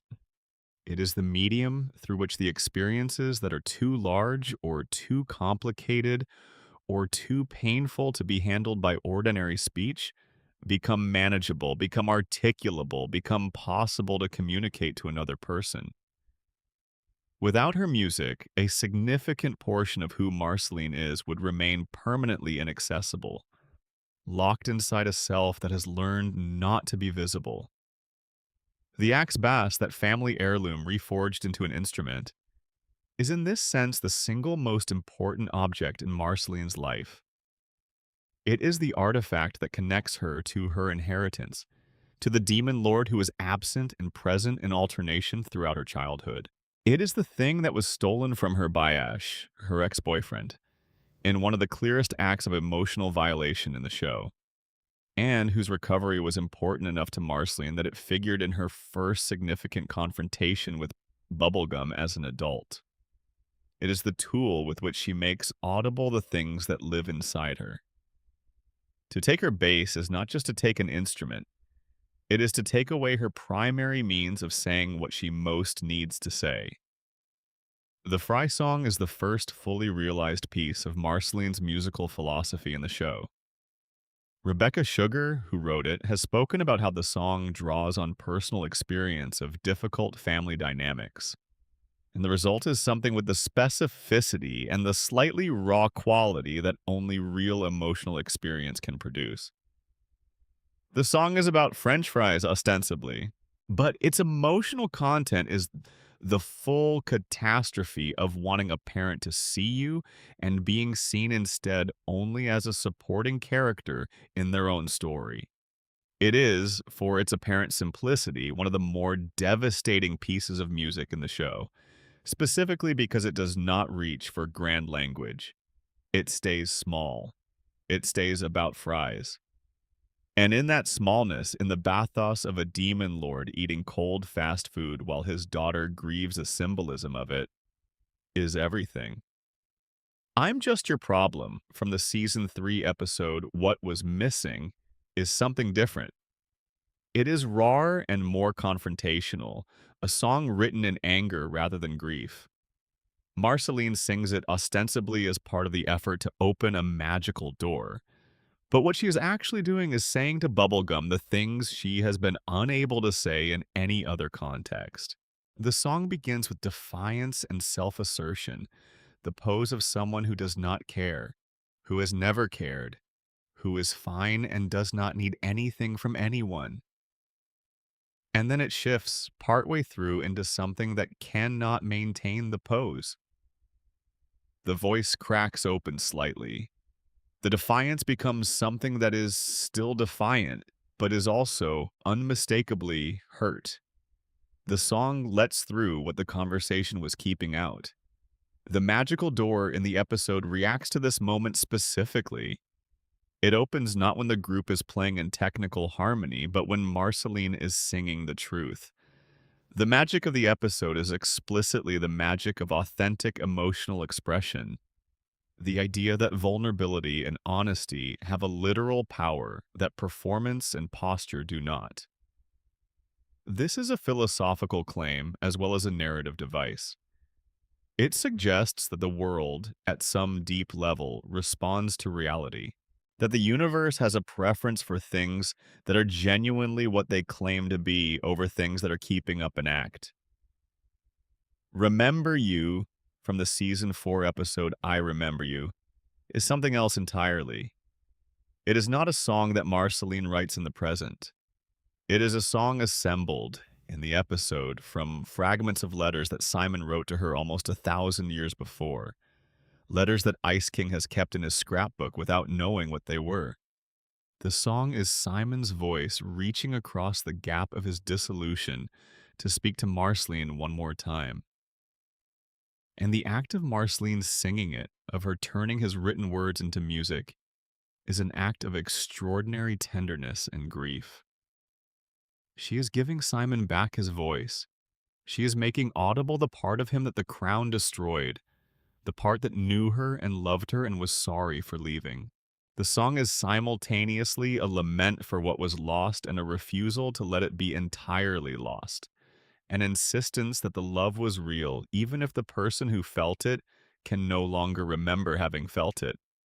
Everything Stays from the Stakes miniseries is possibly the most philosophically concentrated piece of music in Adventure Time. Written by Rebecca Sugar, who also voiced Marceline's mother in the flashback in which it first appears, the song is a lullaby about time and change. Its central claim is both simple and strange. Things stay, but they still change. They stay in the same place you left them, but they're slightly different when you come back. The flower you left in the grass is still there, but it has faded slightly, turned slightly, lost a bit of color, but retained its shape. Change and continuity are not opposites. They are the texture of the same thing. For Marceline, this song carries several layers of meaning simultaneously. It is her mother's voice, the earliest love preserved in memory. It is a philosophical statement about the nature of time, which she has more direct experience of than anyone else in Ooh. It is a source of comfort in the face of the terrifying fact of existence, that nothing stays completely the same, but nothing is completely lost either. And it is, in the context of Stakes, the answer to her despair about immortality. If everything changes while everything stays, then the problem of eternal return is not quite the problem she thought it was. Because each cycle, while structurally similar to the last, is also specifically and irreducibly different. The wheel turns, but the ground it rolls over is never exactly the same. Her music also functions as a form of testimony, of historical record. Marceline is one of the only beings alive who was present for the Mushroom War, for the early post-apocalyptic world, for the rise of Ooh. The songs she writes are, in a very real sense, the oral history of a civilization's end and another's beginning. They are the record of experiences that would otherwise be lost entirely, preserved in the particular medium of musical memory, which is, as anyone who has found an old song triggering a vivid recollection will attest, one of the most durable and penetrating forms of storage the human or vampire brain possesses. There is a long tradition in philosophy of music of arguing that music has a unique relationship to time and emotion that other art forms do not. Schopenhauer, who wrote about music more extensively than most canonical Western philosophers, argued that music was not a representation of the world, but a direct expression of the will, the fundamental drive that underlies all existence. He believed that music bypassed the intellect entirely and spoke directly to something deeper and more essential in the listener. This is a somewhat eccentric view, but it contains something real that resonates with Marceline's specific use of music. Her songs do not work primarily through argument or narrative. They work through the way a particular melody in a particular voice at a particular moment can reach past all the defenses that the rational mind deploys and land directly on whatever raw emotional reality is being protected behind them. When Marceline sings Remember You in the episode of the same name, she is not explaining her grief for Simon to the Ice King. The Ice King cannot understand the explanation in any case. His mind is too fractured. What she is doing is making the grief audible in a form that can be heard regardless of cognitive state. The music carries what the words alone cannot. And the Ice King, though he does not understand why, is moved. Something reaches him. The same thing that drove him to seek her out again and again. The residue of Simon's love responds to being named in music, even without being consciously understood. This is what Marceline knows us about music that she could not articulate as a philosophical proposition, but that she demonstrates over and over again through her practice. Music reaches the places that words cannot. It reaches the places that thought cannot. It reaches the protected places, the defended places, the places where the real things live that we do not show in ordinary interaction. And because Marceline has a lot of protected places and a great deal that she cannot or will not say in ordinary conversation, music is not just a hobby for her. It is her primary mode of being honest. In Obsidian, the Adventure Time Distant Lands special, focused on her relationship with Bubblegum, Marceline's music is literally the thing that saves the day. The song she sang to defeat the dragon larva the first time was a song rooted in emotional openness, in vulnerability, in saying the things she actually felt rather than the things she thought she was supposed to feel. And when the dragon returns, she cannot initially replicate the conditions of the first victory because she has shut down, closed off, retreated back behind the walls she erected after her breakup with Bubblegum. She cannot sing the true song because she cannot access the true feeling. The philosophical point is explicit and elegant. You cannot use the tools of vulnerability when you are defending yourself with armor. You cannot make honest music while protecting yourself from honesty. The resolution is that she sings Monster, a song about the specific fear that her difficulty with love and vulnerability makes her monstrous. That the walls she builds and the distance she keeps are evidence of something broken in her, rather than evidence of something hurt and healing. The song does not claim that she has resolved this fear. It does not announce a heroic transformation. It simply makes the fear audible, which is itself the act that matters. And the dragon, which is a physical manifestation of the refusal to address emotional reality, is defeated by the act of facing that emotional reality directly. The monster is not Marceline. The monster is the unspoken thing. And naming it, singing it, is what defeats it. Section 8. Bubblegum. Love across centuries. Somewhere in the history of before Finn was born, before Jake, before most of the kingdoms had taken their current shape, there was a moment when Marceline the Vampire Queen and Bonnibel Bubblegum, who would eventually become Princess Bubblegum of the Candy Kingdom, were together. This is not speculation or fan wish fulfillment, though it was, for years, both of those things simultaneously.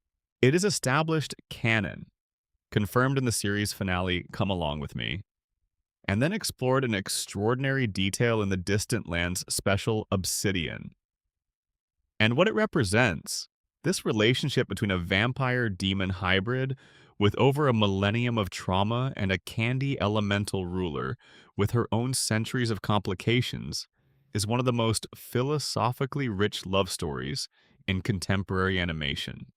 The most obvious philosophical dimension of their relationship is the one they share with no one else in immortality. Bubblegum is not immortal in quite the same way Marceline is, but she is effectively permanent, regenerating and persisting as long as the candy biomass that constitutes her exists. She is not going to die in a human time frame. She is not going to age and leave Marceline behind. This is not a trivial detail. It is, in fact, foundational to the possibility of their relationship working at all. Because here's the thing about Marceline's fear of connection. It is not irrational. It is not some quirk or neurosis that could be solved if she just thought about things differently. It is a fear grounded in extremely solid empirical evidence about what happens to every connection she makes with mortal beings. Everyone she loves dies. The world ended when she was a child and took almost everything. Her mother died. Simon was effectively lost. The human community she protected dispersed and eventually perished. Every relationship conducted with a mortal being has, at its heart, the promise of eventual loss. And after 1,000 years of this, after carrying grief forward across centuries, the reasonable response is to be extremely cautious about who you let in. Bubblegum changes the calculus. Not because she cannot be lost in other ways. Relationships can end without death, as their own history demonstrates, but because the specific terror of immortal loneliness, the knowledge that you will outlive everyone you love, is mitigated by the existence of someone equally permanent. With Bubblegum, Marceline can imagine a future where the relationship continues, Not forever in some sentimental, impossible way, but in the actual, specific, practical sense. They could wake up next to each other for centuries. They could fight and reconcile and fight again and reconcile again and build something over time that has the weight and depth that only long duration can give a relationship. They could be each other's person for a genuinely long time. The Bublin relationship in the show develops through layers of implication and inference before it becomes explicit, which is partly a function of the constraints the creators worked under, and partly a function of the fact that some real relationships are exactly like that.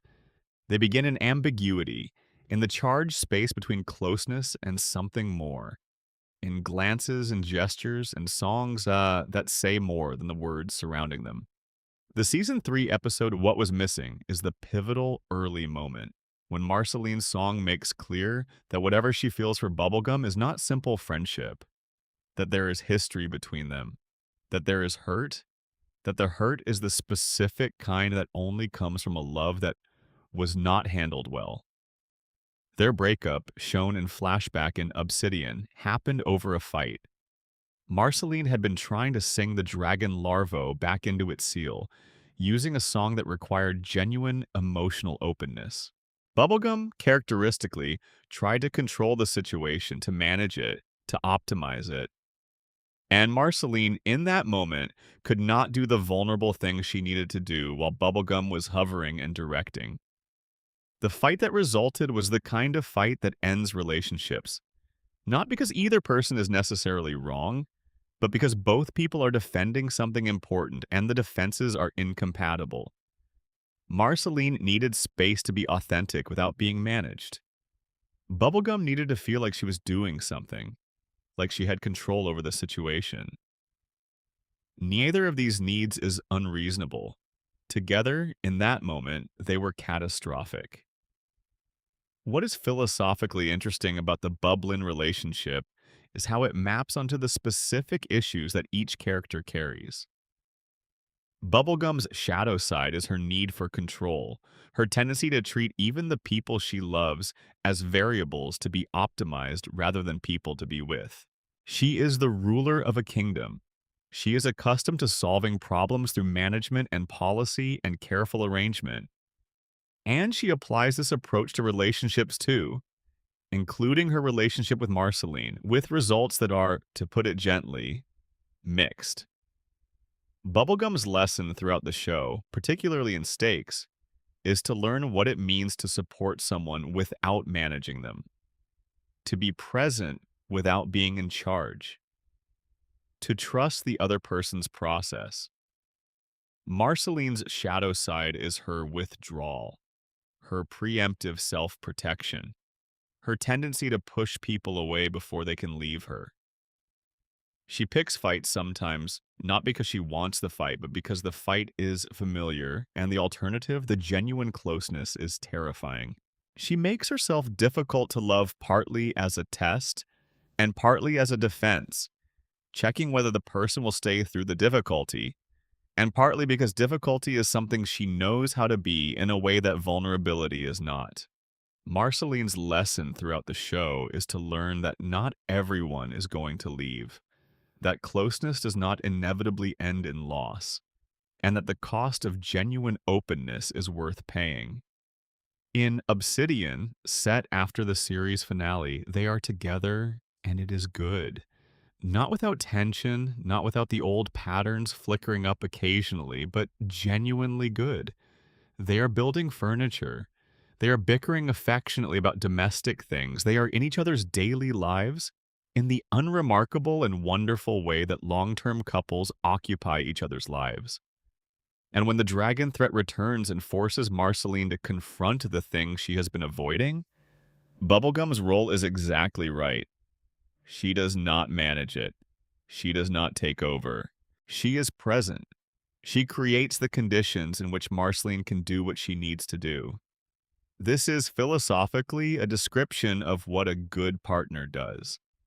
Not fixing things or solving things or taking over things, but being present in a way that makes it possible for the other person to access what they already have in themselves.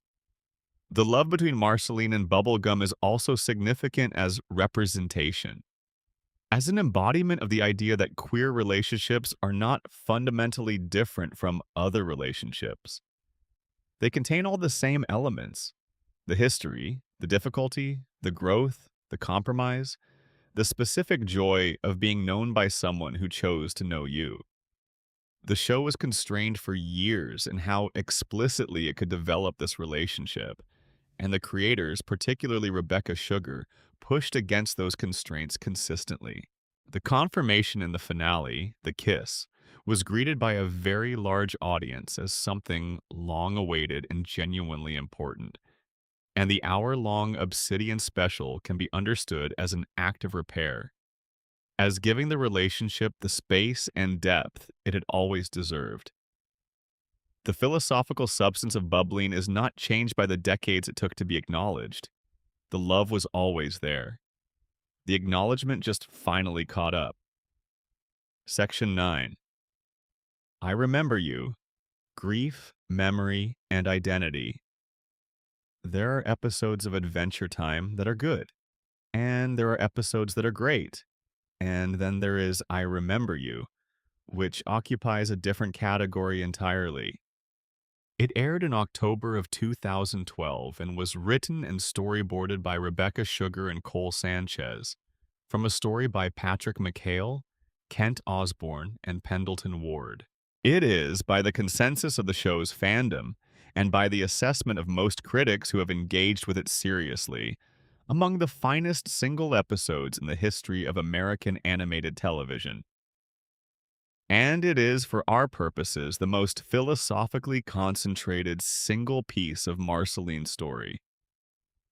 The premise is almost mundane. The Ice King wants Marceline to help him write a song to impress princesses. He shows up at her cave with his music equipment, trailing confusion and loneliness, completely oblivious to the weight the encounter carries for her. Finn and Jake, who have followed him to make sure he's not causing trouble, cannot understand what is happening inside Marceline's house when she agrees to write the song with him. They watch from outside as something moves across her face that they cannot name and do not understand. They do not yet know the history. They do not yet know that the confused old man in the fur coat was once the only person in the post-apocalyptic world who cared whether Marceline lived or died. The episode does not explain this backstory directly. It reveals it through the song. As the Ice King throws the pages from his scrapbook around, looking for song material, Marceline finds among the pages a photograph of herself as a child with a message written on the back. It is a message from Simon, written almost 1,000 years ago in the last coherent window of his sanity before the crown took him fully. And as she reads it, as the words reach across 10 centuries and land on her, with their full, undiminished weight, she starts to sing. And the Ice King, who does not know that the words are about him and her, accompanies her with his drums. He thinks he is writing a song. She is grieving everything she has ever lost. The message from Simon says, in essence, I know the crown is changing me. I know I am becoming something I cannot fully control or predict. I do not know what I might say or do when it takes me.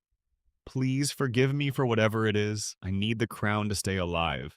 The magic is keeping me alive even as it is making me mad.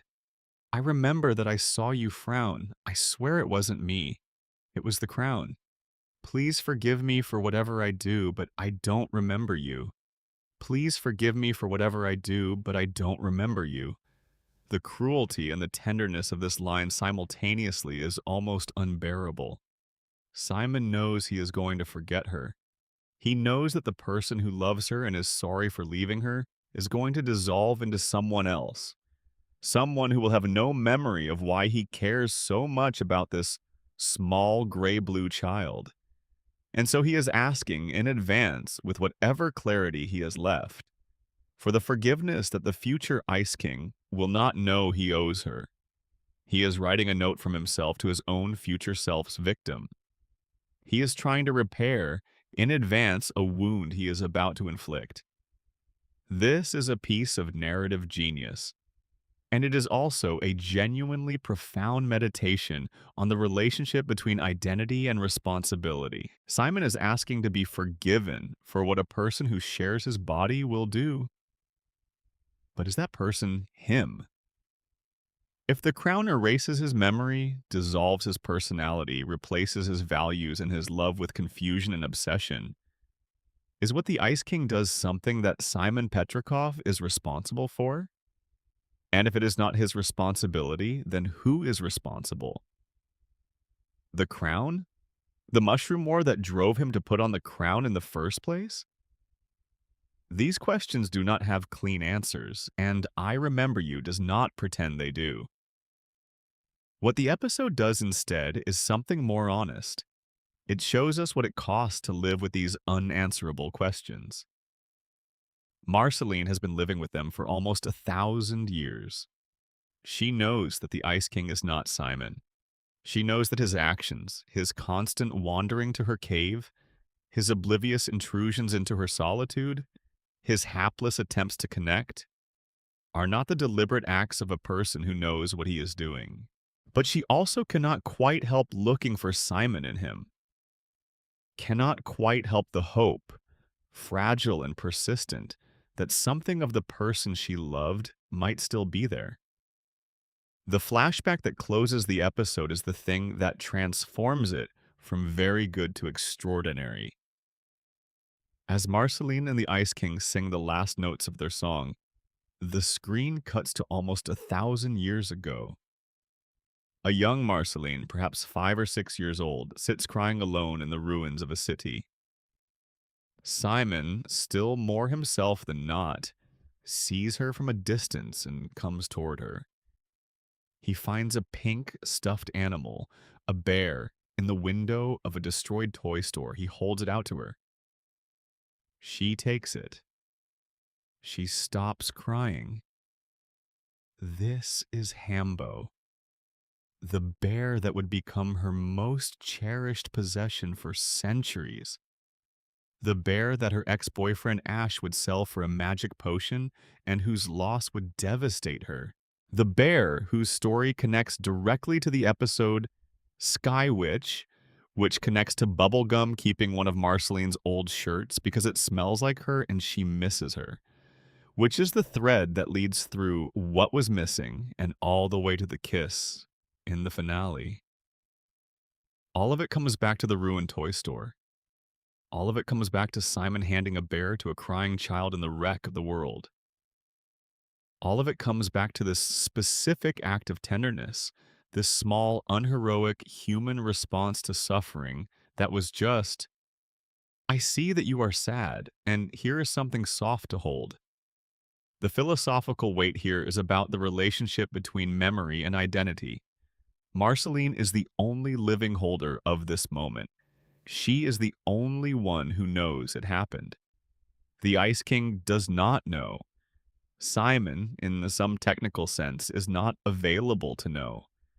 The moment exists now only in Marceline, preserved in the particular amber of her perfect eternal memory. And the question the episode poses, quietly and without resolution, is what the holder of a memory owes to that memory.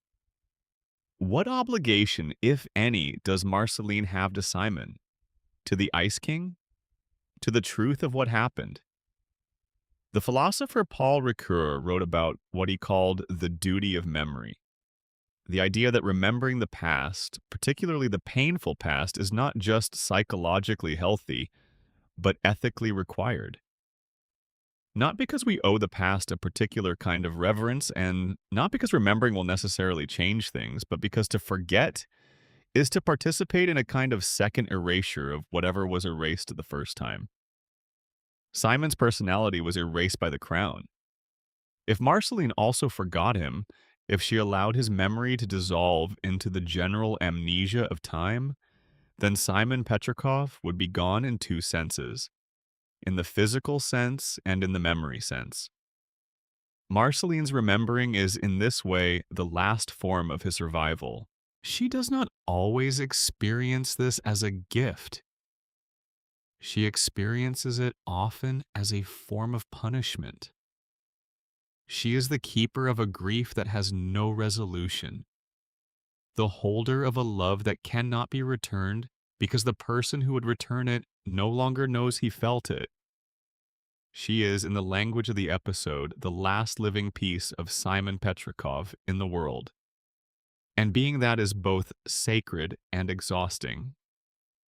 The show eventually gives her, and us, some relief. In the later episode, Broke His Crown, Marceline and Bubblegum enter the Ice King's crown through a virtual reality device.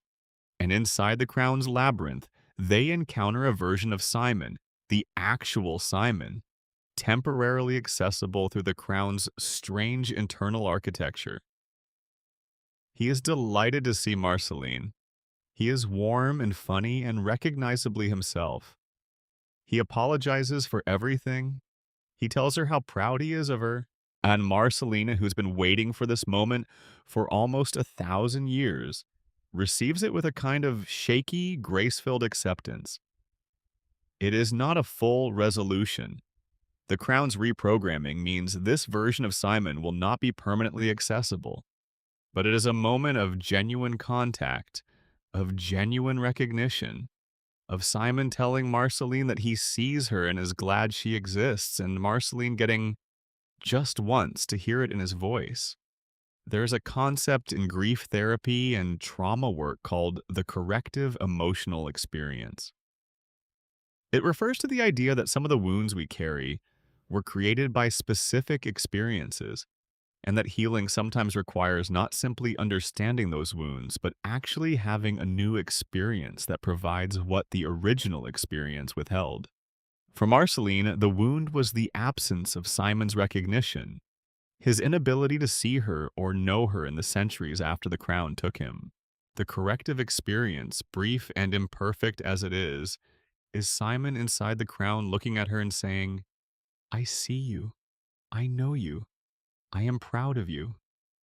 The actual words are less important than the simple fact of being seen by the person whose recognition has been absent for so long. The episode does not pretend this resolves everything. The crown's reprogramming closes the door again. The Ice King remains the Ice King. Marceline walks back into the world carrying the same history she walked in with, but with one addition. She has once, in a small corner of a virtual reality labyrinth, had the conversation she needed to have. She has heard Simon's voice say what she needed to hear. That this happened inside a crown and not in the real world. That it was mediated by magic and technology and the particular strangeness of Adventure Time's cosmology does not make it less real. The experience happened. The recognition was genuine, and Marceline carries it forward. One more thread in the long, complicated weaving of who she is. The philosopher Derek Parfit wrote extensively about the relationship between personal identity and what he called psychological continuity. He argued that what makes you the same person over time is not the physical continuity of your body, but the psychological continuity of your memories, beliefs, desires, and commitments. On Parfit's view, Simon inside the crown has a strong claim to being the actual Simon Petrikov because he retains the psychological continuity, the memories and values and love that constitute Simon's identity. The Ice King is a different person on this account. Not Simon transformed, but Simon replaced. And if that is right, then what Marceline encounters inside the crown is not a simulacrum. It is, in the most philosophically defensible sense, the actual person she lost. Just accessible only in this particular, strange, temporary way. The grief this creates is different from ordinary grief.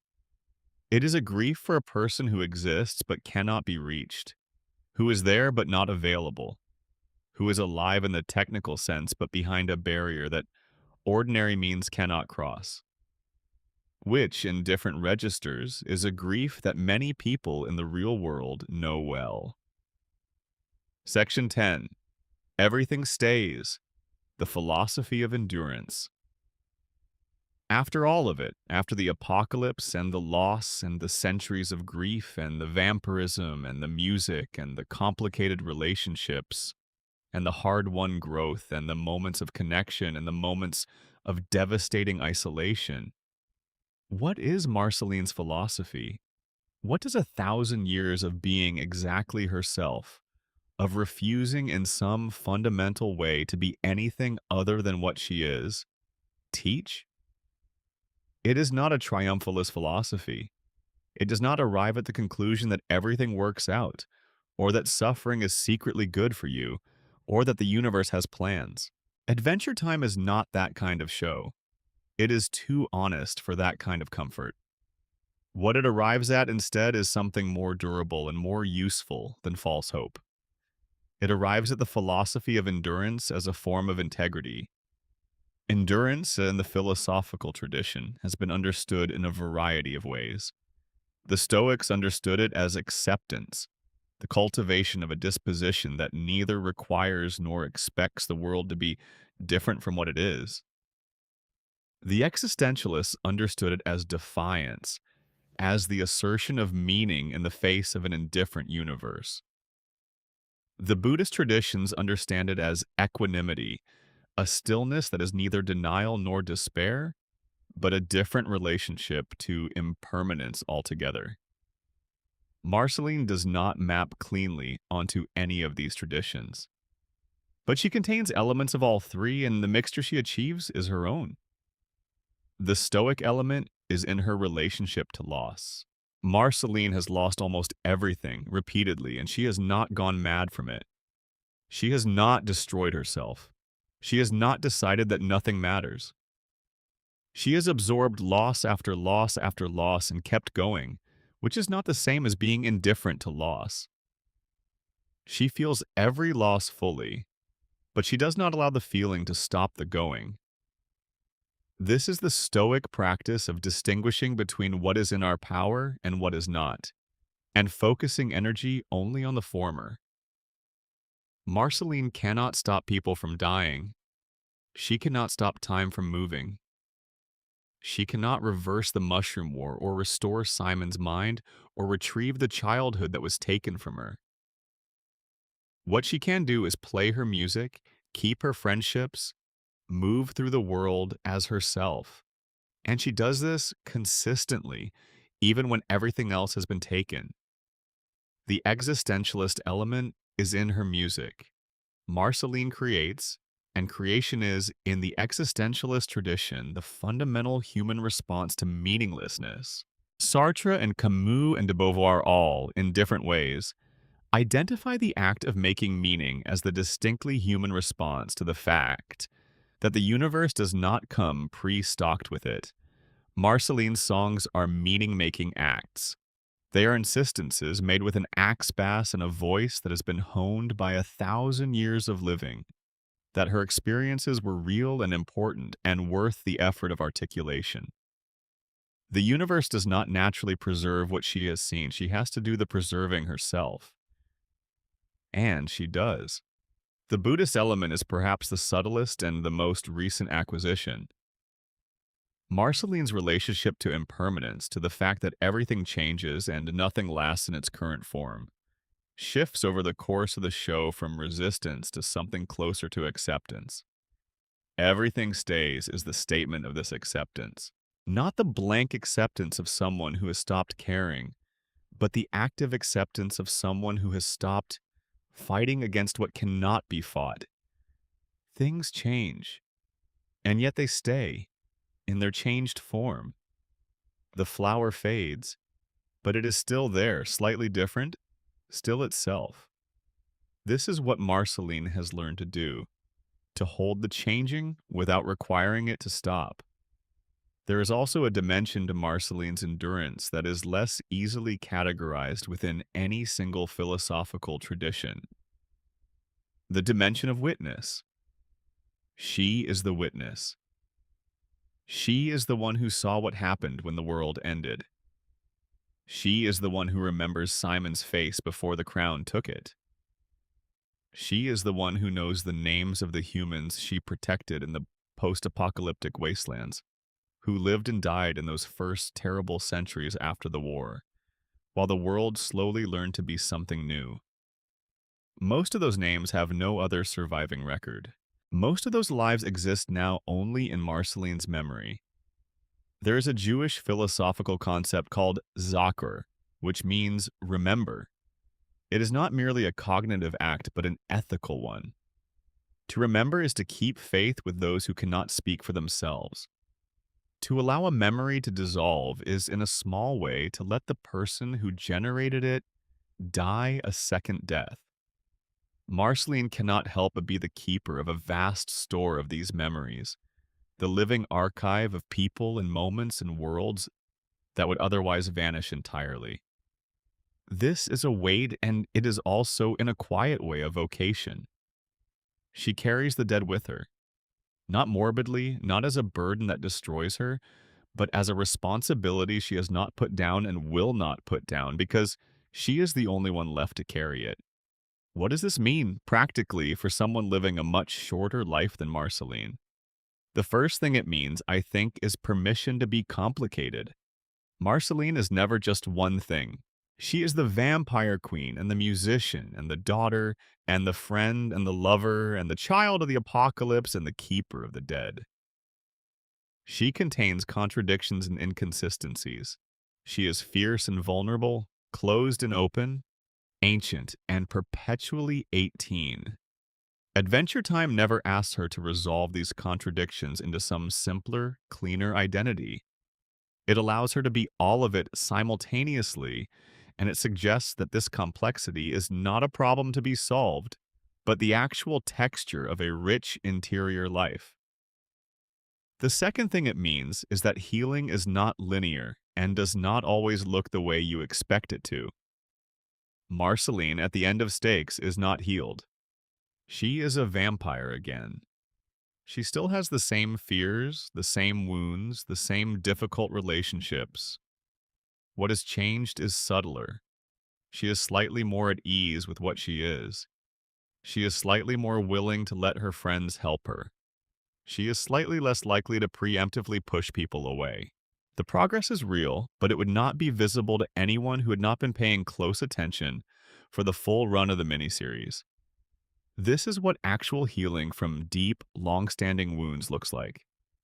It is not a transformation scene, it is a barely perceptible shift in how you hold yourself in the moments that are hard. It is choosing, one more time, to keep the connection rather than sever it. It is arriving at the same circumstances you started with, and responding to them slightly differently. The third thing it means is the importance of being witnessed. One of the recurring themes of Marceline's story is the significance of being truly seen by someone else. Simon saw her. Bubblegum, at her best, sees her. Music is the mechanism by which she makes herself seeable. The philosophical tradition of care ethics, developed by Noddings and Gilligan, places the experience of being cared for, genuinely attended to, taken seriously as the particular person you are, at the center of psychological and ethical flourishing. We do not simply need love in the abstract. We need the specific experience of being known, of having someone else look at us and say, I see you, not who I want you to be, not who you might become, but who you actually are right now. And I am glad you exist. Marceline has had this experience, rarely but profoundly. She had it with Simon before the crown took him. She had it with Bubblegum in the intermittent and complicated way that their relationship has offered it. She has it in the community of Finn and Jake and the other people of Ooh who have, over the course of the show's run, slowly and imperfectly learned to see her as she is. And each time she has been genuinely seen, she has become slightly more capable of genuine closeness. This is the mechanism of her healing. Not therapeutic revelation or heroic transformation, but the slow accumulation of experiences of being genuinely cared for, slowly revising the foundational lesson that she is essentially alone. The fourth thing it means and this is perhaps the most personal of the things Marceline's story has to offer, is that art is not decoration. It is not something you do after you have handled your life. It is how you handle your life. Marceline does not make music because she has successfully processed her experiences and can now express them from a place of resolution and peace. She makes music precisely because she has not processed her experiences, because she cannot process them through ordinary channels, because the grief and the love and the complicated compound of everything she has lived through needs a form that ordinary speech cannot provide. The music is the processing. The art is the coping mechanism. The song is the therapy. This is something that gets missed in how we sometimes talk about creative practice. We speak of artists as though they create from excess, as though the art is the overflow of experience that has already been successfully metabolized. But the reality is often the reverse. The artist creates because there is something that cannot be metabolized without the act of creation. The song that Marceline writes in the middle of the night in the dark of her cave after something has happened that she cannot face directly. That song is not the evidence of having survived the thing. It is the instrument of surviving it. The creation is the survival. The song Monster from Obsidian is the fullest statement of this fear and its beginning resolution. Marceline sings about feeling like a monster, about the sense that her difficulty with openness makes her fundamentally unable to love or be loved properly. The song does not resolve this fear cleanly, but it makes it audible. And making it audible, as we have seen throughout her story, is always the first step. The thing named can be addressed. The thing hidden in the wordless dark of the self continues to fester, unchecked. Marceline, by her nature and by long practice, has found the medium in which she can name the things that are hardest to name. And in naming them, she takes the first step towards something that might be healing, or at least towards something that might be peace. What everything stays means, in the final analysis, is not that nothing changes. It means that the things that mattered do not simply disappear. They change their form. They leave impressions. They persist in the memories of the people who loved them and in the songs that were made in their honor and in the small ways that those who experience them carry them forward. Marceline's mother is dead. Simon is, in the significant sense, gone. The human civilization of the old world is rubble. But the song her mother sang is still singing. The love Simon gave her shaped who she became. The world that ended and rebuilt itself into ooh is still carrying within it, in the landscape and the remnant technology and the strange new species growing out of the old world's foundations, the trace of what was there before. Nothing is simply gone. Everything stays in its changed form. And there is something in that truth that extends beyond Marceline's story. We are all, in our smaller way, living through changes that take things we love. We are all, in our smaller way, carrying forward the traces of people and places and versions of the world that no longer exist in the form we knew them. We are all, in our smaller way, trying to figure out what it means to keep going when the going costs something real. Marceline's answer, imperfect and specific and thoroughly her own, is to make it into music. To make the grief into a song, and the love into a song, and the complicated in between into a song. And to play it in the dark until the dark feels less like a threat and more like just the dark. And Marceline the vampire queen floating upside down in her cave playing her axe bass, carrying a millennium of love and loss with the particular grace of someone who has decided that carrying it is better than setting it down, is proof of this. She is proof that the worst things the universe can do to a person do not have to make them less. They can make them more complex, more compassionate, more capable of recognizing the weight of other people's suffering because they know what weight feels like. She is not a role model in the conventional sense. She does not have things figured out. She is still learning, still growing, still occasionally pushing people away when they get too close, still sitting in the dark with her music when the grief becomes too large for company. But she keeps going, and she keeps singing. And the music she makes out of the life she has lived, the specific, irreplaceable music that only she could make, is real and true and worth the cost of everything it took to make it. That is the philosophy of Marceline.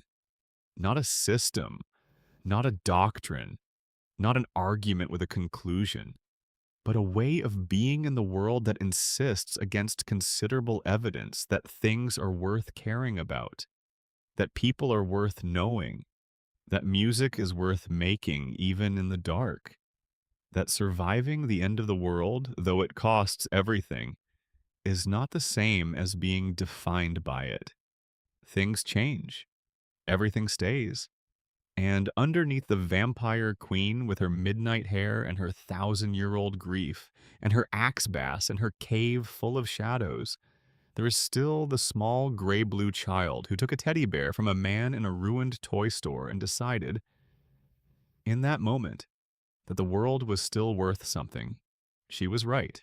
She was right 1,000 years ago, and she is right now, and she will be right 1,000 years from now, floating in some cave in whatever ooh has become by then, still singing the songs that make the hard things bearable.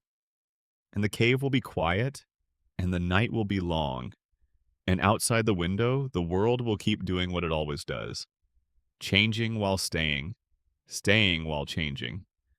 The same wheel turning over the same ground that is never exactly the same. The fire she made out of the grief she carries will still be burning, and it will still be warm enough, in the right circumstances, to make someone else feel less alone. That is enough. That has always been enough.